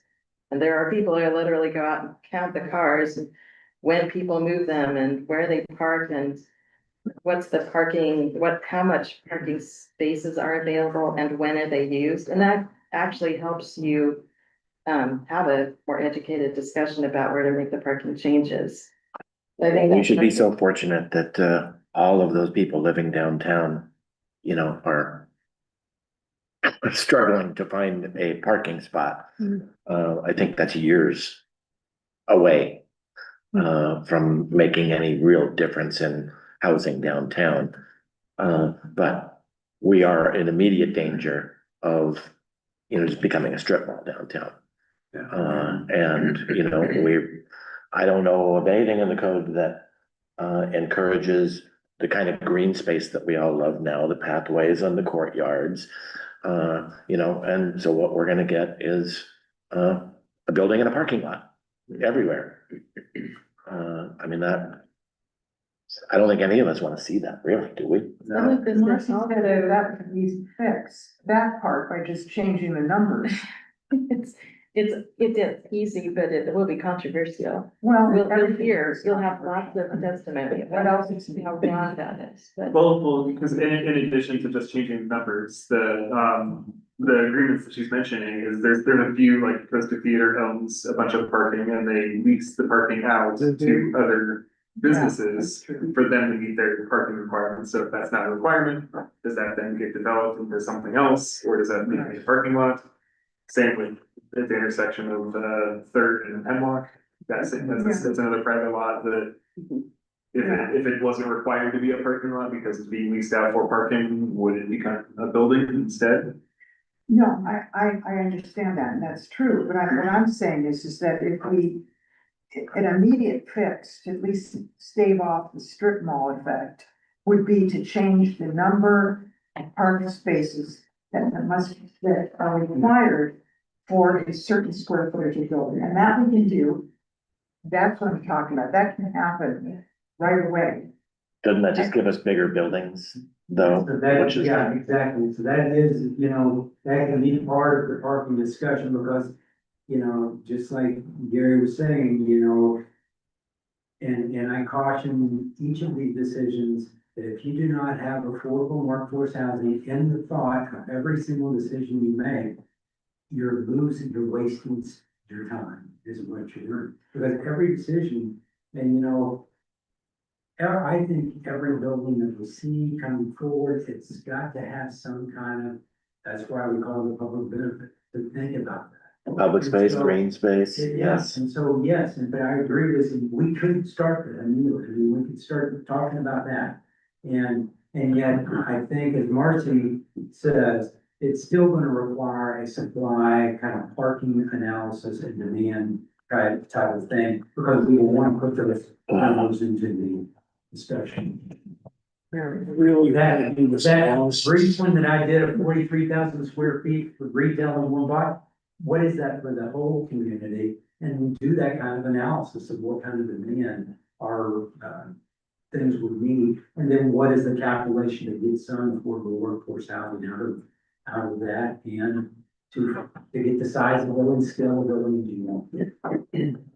And are we okay with bigger buildings if they provide a certain amount of housing on top or something? Well, how big is You big? still could be 2 stories with Yeah. a dormer and still Yeah. provide housing, you don't have to go up. No, I'm talking about 2 stories, Yeah. possibly 3 stories, Right. but are we okay with them being bigger as long as we provide that workforce or affordable housing? I don't know. I'd rather give up the parking and get some public space, green space, Yeah. rather than just It's a seeing the entire landscape lot filled requirement with. For design building. review, you have to have at least 20% landscape in your design for any commercial property. So you could increase that if you're worried about, once you take away parking, that you increase your building size if you want to increase your landscape requirement. And, you know, Encourage it and you to say, you know, I think right now you can, include hardscape, you know, so you can adjust that, so you can, you know, like courtyard or plantings. You know, and give some incentive for making beautiful gardens that Cannon Beach loves. But that, you know, sort of circles around to design intention and regulation that were, that Jack pointed out, were severely lacking. Yeah. Now, personally, I don't even think about those things because I do them automatically, but that's how easy it is to meet our standards. So, Yeah, you know, like the that, white ship over on First Lawn. Oh, my God. The ship of fools, I know. Oh, the white thing. Her least favorite building. You can see it from space. Okay, one at a time, please. the design standard, and then this went hand in hand with these space and lot coverage, especially for commercial. I mean, we could zonally say that, you know, increasing for downtown, that we need to have a certain percentage of green space per structure. You know, and say. No lot line to lot line. Yeah, I just don't, specifically say this area has an increase in the required green space. I think it goes hand in hand with, Yeah. goes hand in hand with what we're talking about, the park. Yes, exactly. If we're gonna give up something, we can't just give it all away. We have to a building, you have to have something in relationship to it. That's gonna be what we expect to have over the area. You know, like the mall, you know, pathway through the green space. Well, I don't wanna interrupt, but I do think that, Laura, it's okay, can we interrupt just to see if anybody online? I've been kind of watching for I've been watching for their hands up. Yeah. How about our online audience? Any comments? If you raise your hand. Are you still awake? Any? He's waving. Oh, you're waving, good. Yeah. Looks like Mike Bates raised his hand, but are we doing public comment?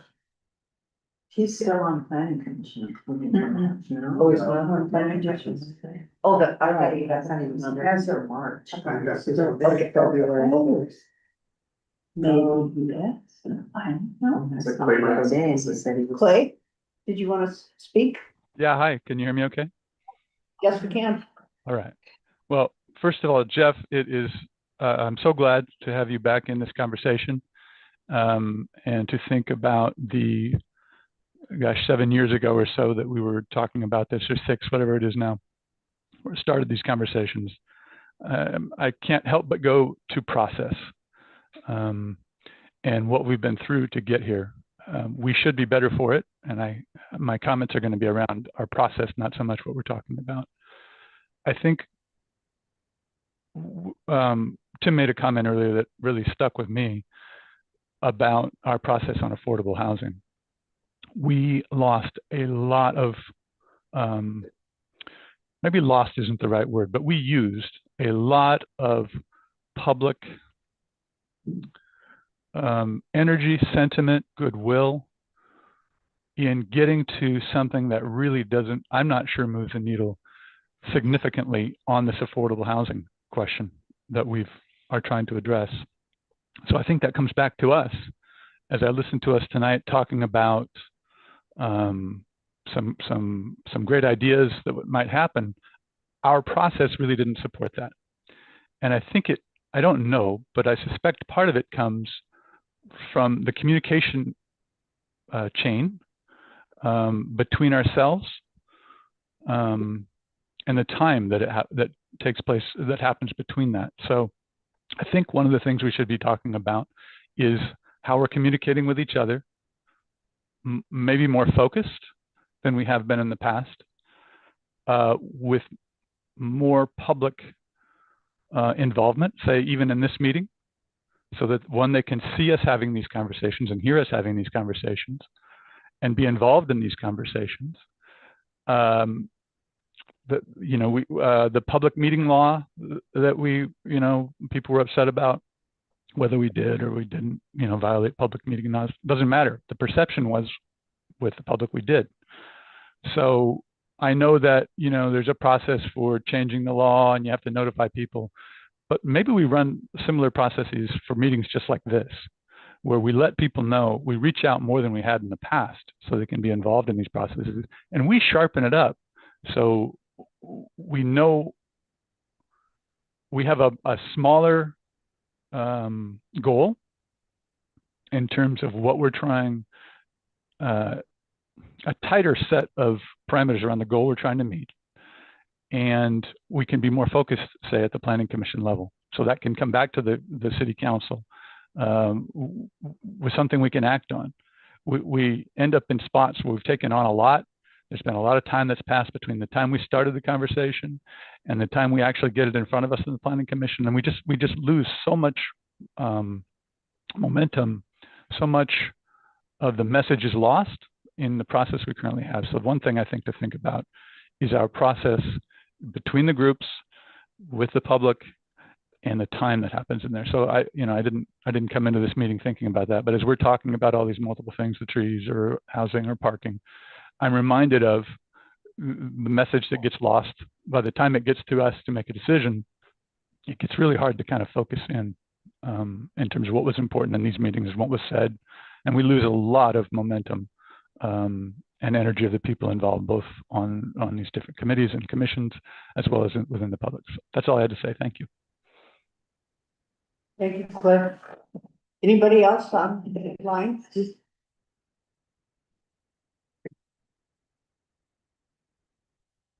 Okay, thank you.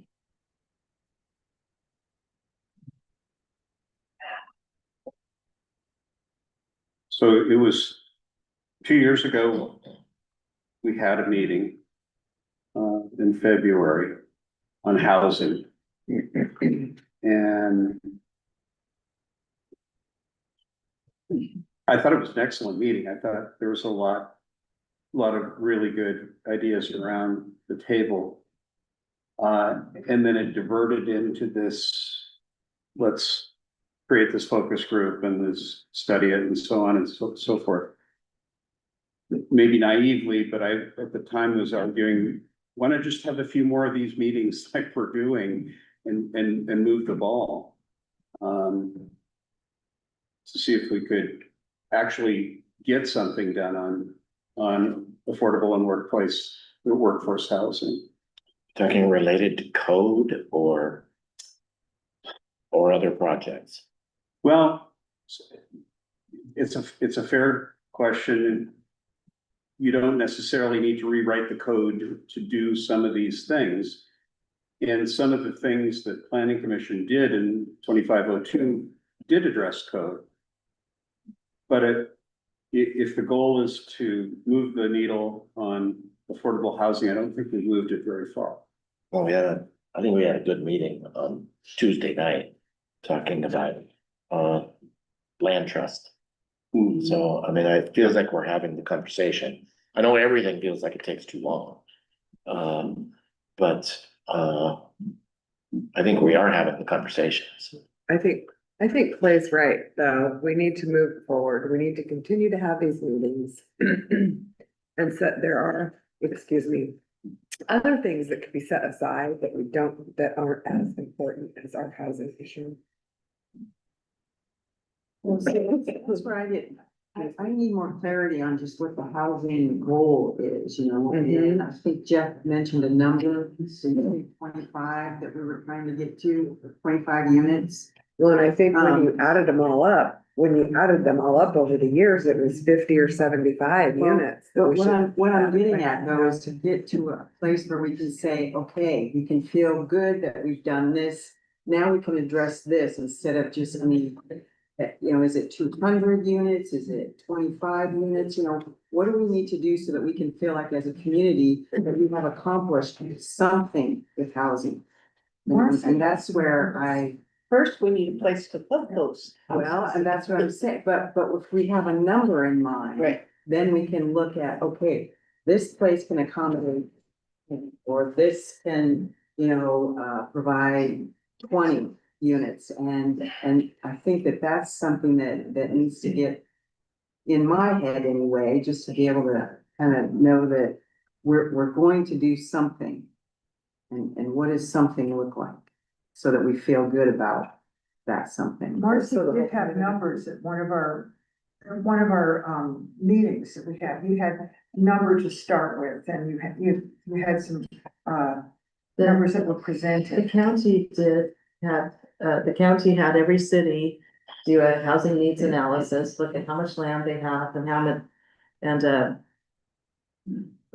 about the population, the need for housing, a lot of it is a much more technical look at, those people who are spending more than 30% of their income on housing and how much housing do you need to provide for those people, et cetera. It's a state mandated process, and they identified, I believe it was about 10 dwelling units per year for Cannon Beach, which just interestingly was a number that was thrown out on the first day of the housing focus group. Like we had told the people how many housing units, if we do these zoning code amendments, and I want to just be clear that that process was about zoning code amendments. It wasn't about building an affordable housing project or sorry, a wide range of housing types that are affordable on the RV side. It was, we backed off of that because that's not a zoning project. But if you're just going to adopt the housing code amendments that we proposed, I do think they would get you 10 dwelling units a year. If that's the state's sort of target for the city of Cannon Beach, you could achieve that through those infill measures. It might be in the form of ADUs. It might be in the form of a duplex that's been allowed additional FAR through a public benefit. Now, are those 10 units, are they public benefit units? Are they deed restricted affordable? The state doesn't say anything about that, but that was also a goal of the housing code amendments, was to make sure that you only get a certain amount of floor area ratio over and above what you're allowed automatically if you agree to make your make it a long-term rental or a long-term or a residence for sale. And was that deed restriction, like 10 years or something? Excuse me, or was it lifetime? Going. But was that kind of the conversation? Yeah, going rate's 30 right now, but, everything. The role of the code amendments was to make a provision that even allowed that to occur, which you don't have anything like that right now. So we wanted to make it's a new chapter, it's a new clause, and it makes it possible to say, yes, a public benefit is defined as this and this and this. So it's more like it provides a home for it in the code. And that way we can utilize it if we need to. And the decisions, more policy decisions about to whom should it apply, and those are not zoning decisions. But just because we have that in the code doesn't mean that somebody who applies for something has to have a deed restriction. They only have to have a deed restriction if they want to expand their farm. Exactly. So there's some extra benefits that you get in the zoning allowance rights. Well, then to follow up. What Tim brought up and others have brought up about the RV park, that discussion's in April. We're at the city council, so that's coming, on where we're calling it, housing opportunity. So, we've got, three different, speakers coming in for that discussion, talk about outside of zoning kind of changes. Although, I will know, if you're wanting to do anything like that, the RV park, it will take a zoning amendment. Because we will have to change the zoning, and that's a map change, another fun route through, Another fund measure 56. yeah. Well, 10 doesn't, to me, seem adequate for the amount of housing that we have right now. Maybe we need to play some catch up, and then if we get caught up, whatever that looks like, that 10 might be adequate going forward, but I think we need to start with more than 10, and personally, just because, you have 90% plus of the workforce that commutes to Cannon Beach, from other places, and we can't count on them being able to have affordable housing and going north of here from what, Jeff's report said. Of course, I think it's pretty obvious, rent prices go up all the time and, if they can never find anything in their city, any job to work in their city, they're gonna stay there and not commute here. So I think we need to do a little bit of catch up and then maybe 10 will be adequate. Well, my understanding of the conversation, the objective there is 10 that would be solely identified as 10 units produced additionally per year by the zoning code.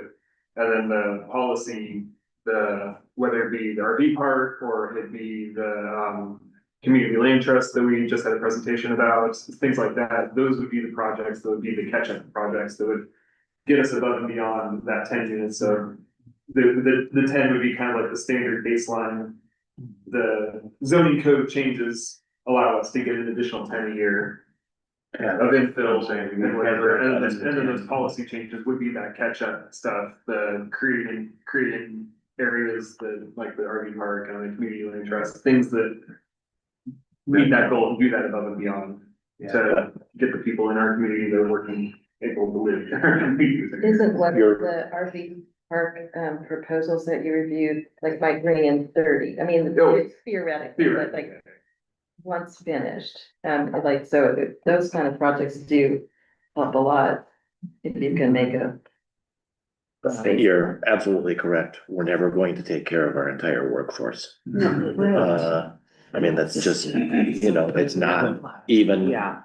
in our wildest dreams, if we would want that, or could make it happen in any way. But, making some progress and at least living up to our comprehensive plan and providing the kind of housing that we say we want to provide as a community. So that's. Yeah, I mean, it's not like the definition of 30% of income. That's one category, but the Roberts and the Mark Breckmans of the world, who are making, decent wages, but still can't live here. Yeah. And wouldn't qualify under a true affordable, type of program. So that's, And then long-term market rate rental is also a benefit for our community. So, I mean, it seems to me that, our biggest concern is workforce housing, not as much affordable housing. But then you have the backside of that is how many people really want to be a landlord. And once you have a renter in there, and I agree with you that that's what we need. But people realize that once you have a renter in your property, it's almost impossible to get them out in the state of Oregon. It's not a good. So, you'd like to think that wouldn't happen in your town, but it does.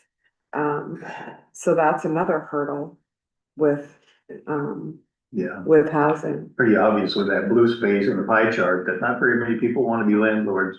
It's true. Yeah, they want to use their house 2 weeks out of the year or a month in the summer or whatever. And then, I have friends who have a house off the Forest Lawn, and they're never there. They probably haven't been there in 3 years. Wouldn't it be nice to have a kind of a master list of the ordinance, language that would meet these criteria, like public benefit exceptions that we could use for, fewer trees or, ADUs, or would be nice to start with some language that everybody kind of agrees to that would exponentially perhaps add to housing. We're not going to be able to say you're one of the 10, come in. It's going to be, what are the standards for these building permits? And I think there's a lot of ideas here that, a duplex, but you got to start somewhere. And it would be nice to start with some language that that would, meet those goals, that would help us make exceptions. That's what Marcy proposed, and that's what she wrote. It's exactly what she did, is. Okay, so that's- language that would facilitate, greater density and Right. ADUs and duplexes. So put The a, big benefit right now is limiting for single family homes, but giving more back Yeah. for that. I mean, that's the biggest give back as well as parking, but. okay, yeah. So putting a, That's some of the language in the proposed, code. okay, so I need to find that. Earlier, the ZO. Okay. Okay, Clay has his hand up again. Go ahead, Clay.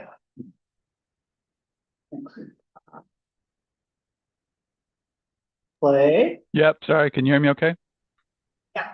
Okay. What about, instead of trying, I mean, we've already taken a swing across the whole, the planning commission has already taken a swing at the whole code.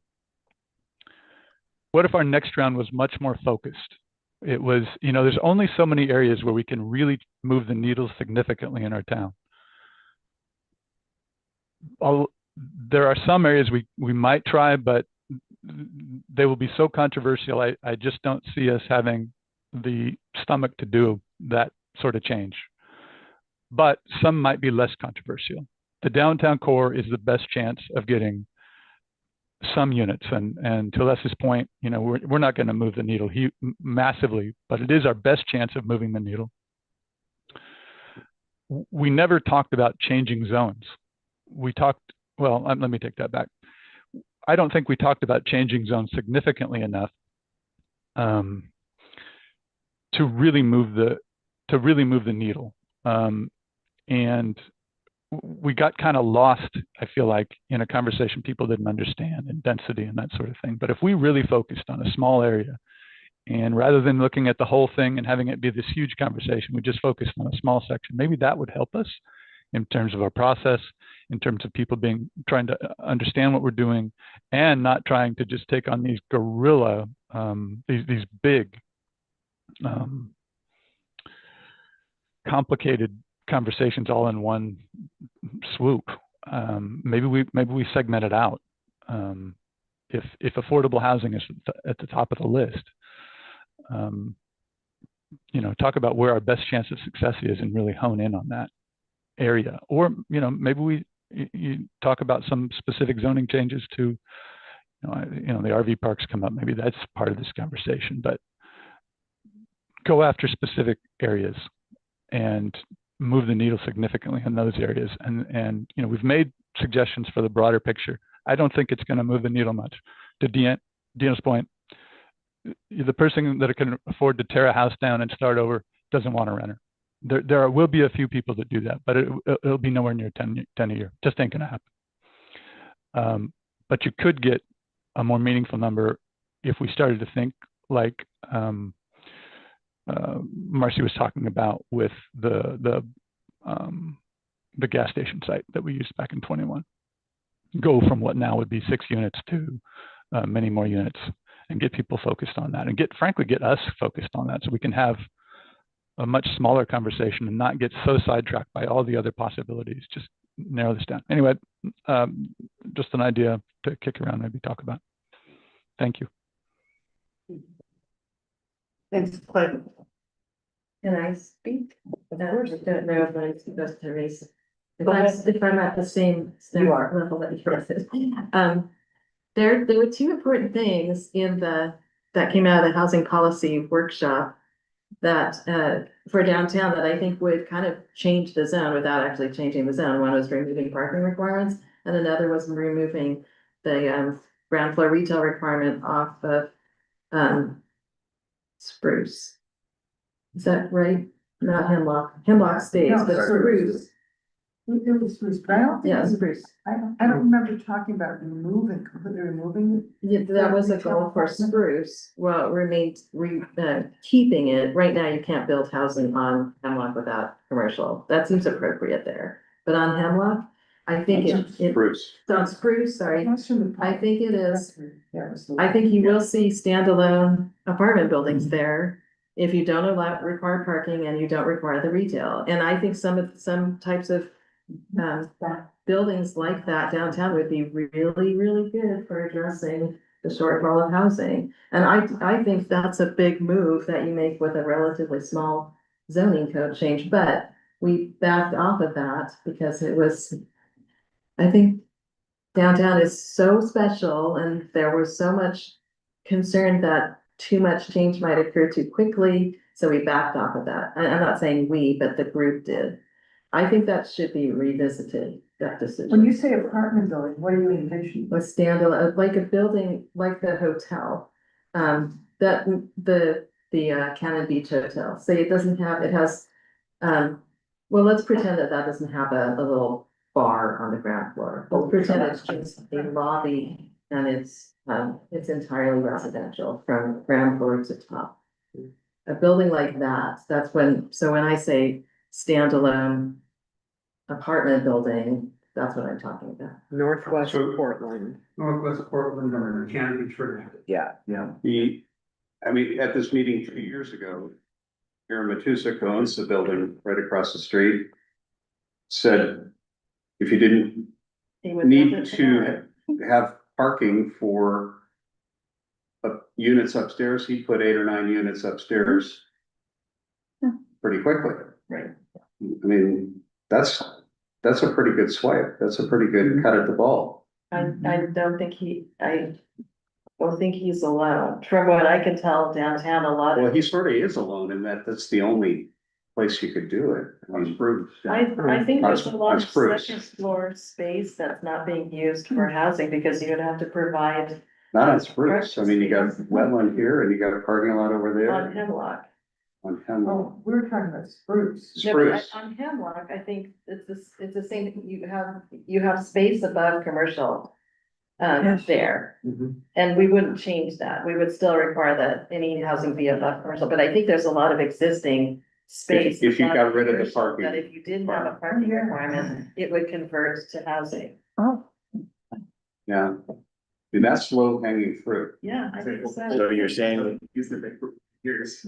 you're saying I'm sure that would be. you recommend or we should consider I recommend you I'll- consider.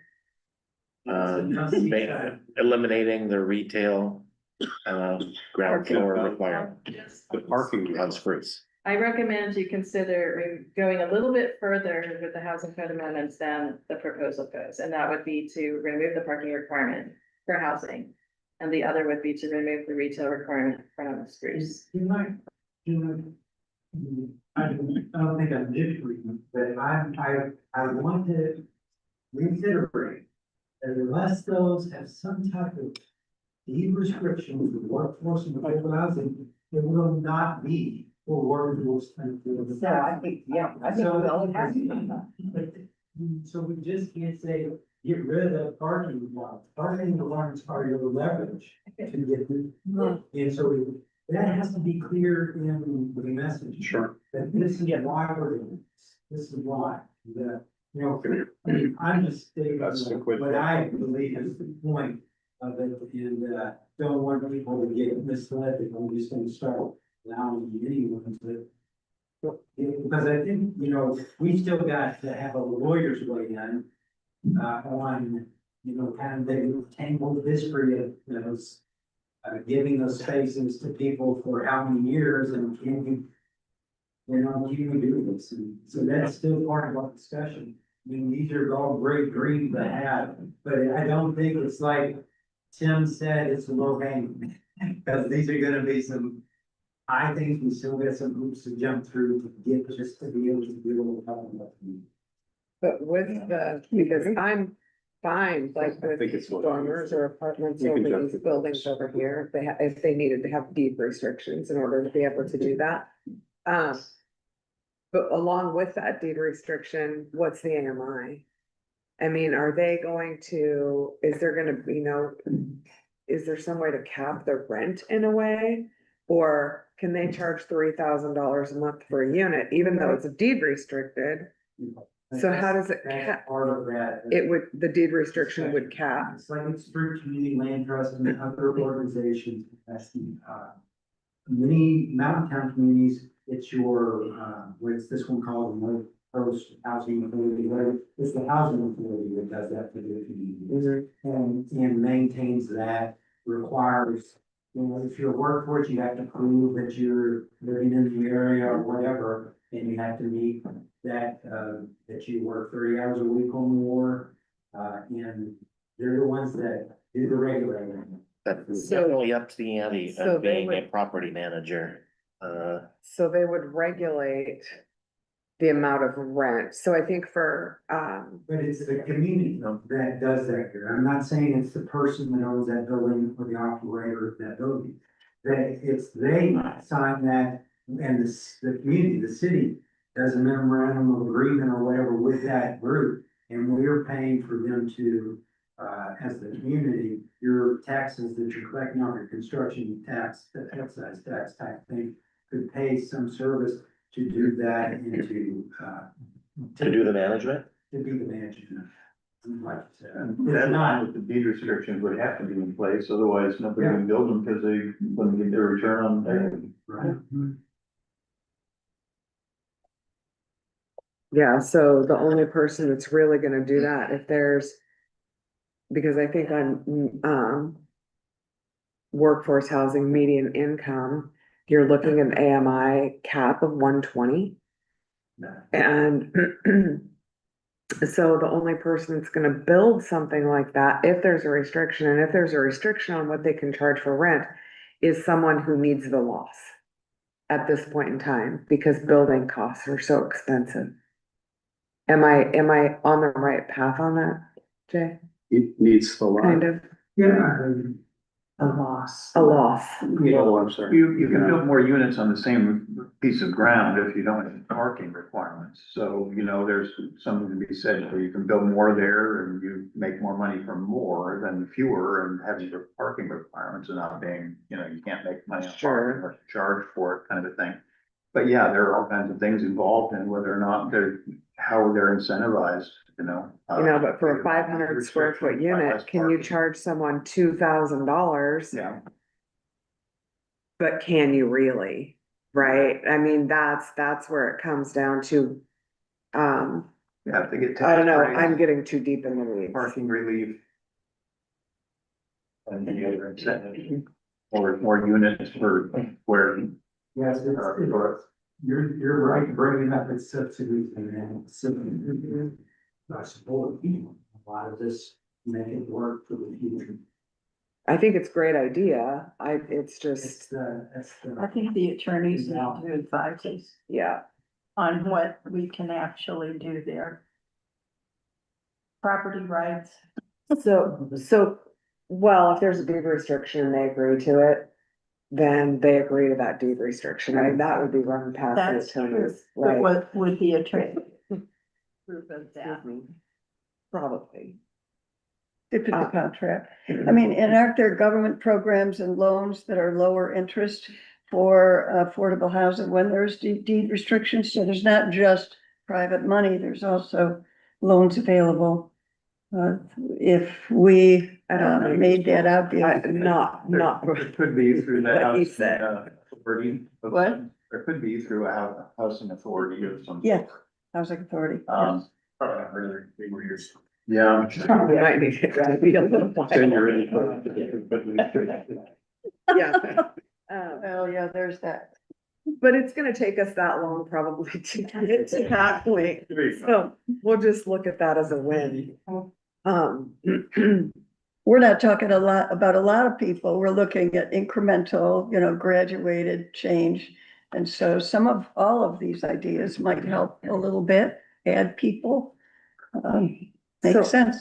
Yeah, Marcy, how hard would it be, and is it possible, and maybe we do need legal advice, to take this one block, this one part of Spruce, and say, this is what we wanna do?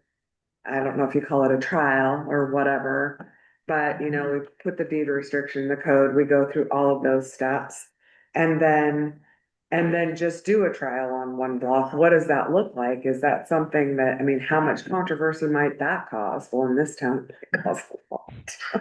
You, that would be a zone change that you make and you see who is interested in taking advantage of it. I think. So it's just, I Some get, simple might be cities the do. wrong word. Some cities do actually go out and to kind of like talk to developers who are interested in developing on the coast. They like try to build a relationship, but you already have some relationships starting with developers who are interested in the RV site. I mean, so that would maybe, this is another site you could enter into like just a exploratory discussion with them about. Yeah, and then some cities also just like advertise broadly to like, we're open for business, we want more housing downtown. We've changed our zoning code to make it more possible. I see Clay has his hand up. It looks like it's popular in this survey to encourage development of housing. 81%, it's a pretty big number. So it may not be an unpopular move. Yeah, with a population of 250 people responding and 89% down that road, those are staggering numbers by survey results. Deanna, I don't think you were in the weeds too deep. I think you've hit on one of the challenges that we're seeing in affordable housing everywhere. It does not make economic sense right now. It is too expensive to build. The rents that one can expect to get in exchange for that cost and risk, which is that bit we talk about, people not wanting the risk, I'll just say that, and of owning rental units, it just has not been compelling for developers. One tool that we have seen used in some of the smaller communities around the metro area has been tax incentives, where you say if you have if you develop a property at a certain level of AMI, and we can dictate what that is, you will get tax relief. I think in order to incentivize real development, we should be looking at working with the county on that to get developers incentivized to do this.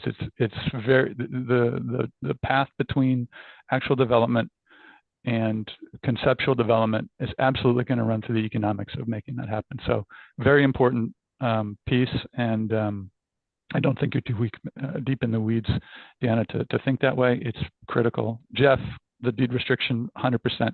The tax bit somewhat serves in the same vein. It's a huge number and does protect the development. We're seeing a number of these programs that were started 8 years ago.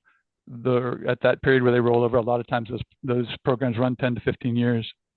Those developers and potential buyers of those developments are coming to the table going, we've got to keep this in the affordable program. We cannot afford to pay those taxes. So that is one way to also ensure that housing stays in your affordable housing stock. Thank you. I agree with that, but I also have concern about the power of property tax incentives in Cannon Beach, being that it's not really that high. Property taxes are not percentage-wise that high compared to places like the Portland metro area or even Astoria. But if you substantially higher. If you cooperate with Clatsop County, then it's. There's a little bit more power to that lever. Yeah. But it's not, I mean, the majority of it goes to the property tax goes to school. That's like 80% of property tax goes to the school district. And we still need to have schools. Yeah, so that's where almost all of our property tax is going. So there's not a lot of county services or city services being paid for out of our property tax. So it's not as powerful a lever as it would be in the Portland area. Right. There's make that. Some flexibility in permitting fees and There's, SDPs. we got a couple of public comments overnight specifically about permitting fees and the SDC fees and all of those fees. To develop an AU, 14 grand for somebody that wants to do that, all of the city involved fees of that. So that's a substantial amount of money that people are paying in order to just develop a single ADU in their backyard. Yeah, exactly, maximally 600 square feet, and 10, 12, 14 grand, depending on the parameters of it. And certain mountain communities also pay for the actual building of the structure. If there's a workforce. So I mean, there are, like you said, subsidies and those things in order to get yeah, kind of things that come in. I think that's but I would like us to, this is a great conversation, but I think, we're going to go through housing ordinance changes and discussions with that. And that is just the first step in this. We're gonna have to, unfortunately, we're gonna have to keep working in the housing. It never stops from here on. I've been in these communities and I just know how difficult of a challenge this is once you reach this point. And unfortunately, almost every city in America is now reaching this point. I mean, places we never thought would reach this point are reaching this point, having this challenge. I just came from North Carolina, they're having the same problems, and it's, they don't want to say the affordable workforce or subsidy or whatever, but they don't have a workforce, and they're having closed shops down at the bar, downtown, their tourist things, and they're facing the same thing. So, it's gonna be something you have to continue to work on. So you're going to get to work on the housing starting next month. We would like, from tonight's conversation, at least my goal was to come out here and say, yes, after that, please move forward with the housing, the non-policy changes, bring us that package. But that does not mean we're not starting to work on that third package which we talked about, which is parking and environmental and good review because we're on these things we're talking about, getting the aesthetic. Does that sound like a plausible strategy? And I guarantee that if this isn't all accomplished in 3 years, that you can fire them. Because Are you retiring? Is that the idea? I want to finish it before I leave. Go nowhere. I think that we need a deadline. So Yeah. that's a good one, but I would like to see it sooner than that. Him leaving or? No, maybe. I don't know Jeff very well. We'll see how that works.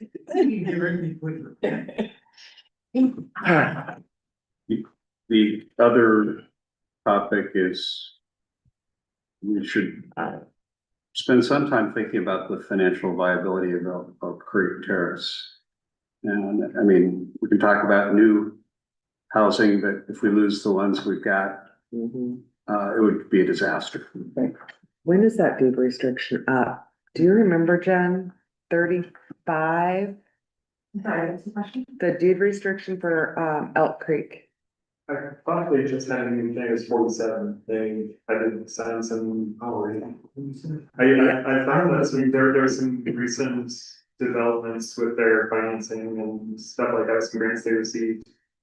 Oh, that's good. Oh, yeah, I I remember hearing feel something like about there that. was a bump, it bumped out to 57. 10 years, it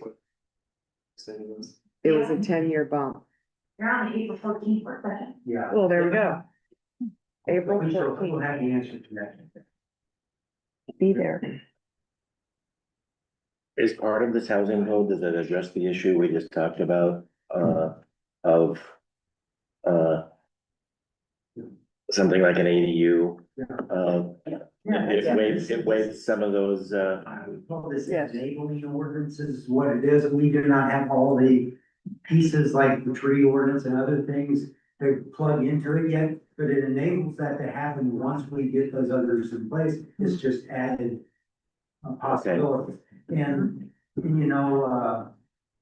the concerns about the commercial and parking above, we can have that in this or housing that has an enabling. We just come back with the parking kind of things that fill in that gap in that third term is the possibility to do that soon as we can. And we can look into getting part of that is looking through ODOT to get the transportation funding to do a transportation plan, parking plan for that. And I'm sure we'll get financing for some of that, and also likely some code, some grants, some funding to help us do some of these code changes that we're doing. there's funding out there. Yeah. I wish we could tell these people that, they're just hold out for another 2 years. You know, when they're trying to build an ADU for a I caregiver. don't think we need No, that. Yeah, we won't bring that creative use. Yeah, so that's what this batch will allow that.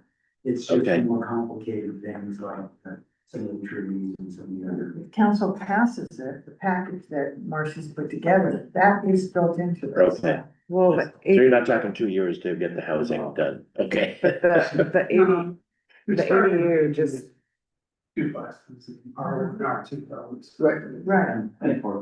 in that housing code, that what's already written on the ADUs, is that only if they're rented that they get incentives? Only, no, They can't be an STR. They have to be a Right. long-term. They have to be a long-term rental. Yeah. So what if it was an ADU for a caregiver? That's the big one, it's still before ownership. They, So they could still get incentives. It seems like it will be full-time occupied is more what I recall from the language, but again, that's. So I mean, that could mean a lot of different things and cover a lot of different circumstances. That was what I believe we were attempting to hit at with the language is that it's full-time occupied by somebody residing within Yeah, it locally, not a short-term rental or a second home sort of situation. That was the language. If the language isn't specific enough to make that clear, that's. So if So you it brought could be, in it could be your elderly parents, it could be a carekeeper, it could be. a family caregiver member, for full-time. the people that own the resident, okay. What if we had 2 levels of incentives? That they're gonna have a long-term rental, they get more discounts than if they're gonna just have a full-time resident. I think that makes it, I don't see the fairness in that. You don't see what? The fairness in having 2 different incentives. If you're gonna have it long-term occupied, but if you're gonna have it as a rental. Because you're bringing in a workforce person if you have a caregiver or someone, I mean, or. No, So so then you're asking people to prove. So I would appreciate if we talk about this kind of detailed discussion in housing market, but we will have that discussion. And I'm not saying the short, it's not me or anything to the conversation. I'm just saying, from a legal perspective, I think that's. Fine, yeah. Okay. And Marcy, you'll send that out again, right? the houses. Proposed housing amendments. Oh, yes. It goes out with the package. Yeah. Yes. Yeah. It's all, it's there. March. Oh, it's a part, it's a part. Okay, anything else, anybody? Bring up in the discussion? Thank you all, great conversation. So in good of the order, I have something I need to talk to the counselors about. The Sunset Transportation District is trying to apply for a grant to allow more veteran services for free on the buses. And they've asked us to write a letter to the point. The deadline is next Tuesday, so we kind of need to look, and I'll be happy to write the letter, but I want to know if it's okay with the counselors if I do it on behalf of all of us. Certainly isn't me. Yeah. Yeah, I'm fine with that. Okay, good.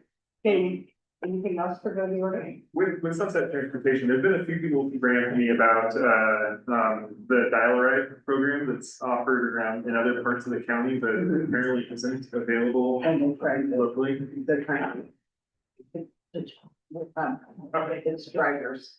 Yeah, well, I'm sure it's drivers, I just, I've been asked a number of times about bringing up the Dial-A-Ride, having a conversation. Okay, anything else? I think that we touched on those letters that were sent, the public comments. That were sent in about the ADU. Right. But that would have been the only thing that. I think it's important that, I don't know, I just thought it was important that we addressed to them in the good order that we did. Hear them. Right, okay. Anything else? Okay, meeting's adjourned.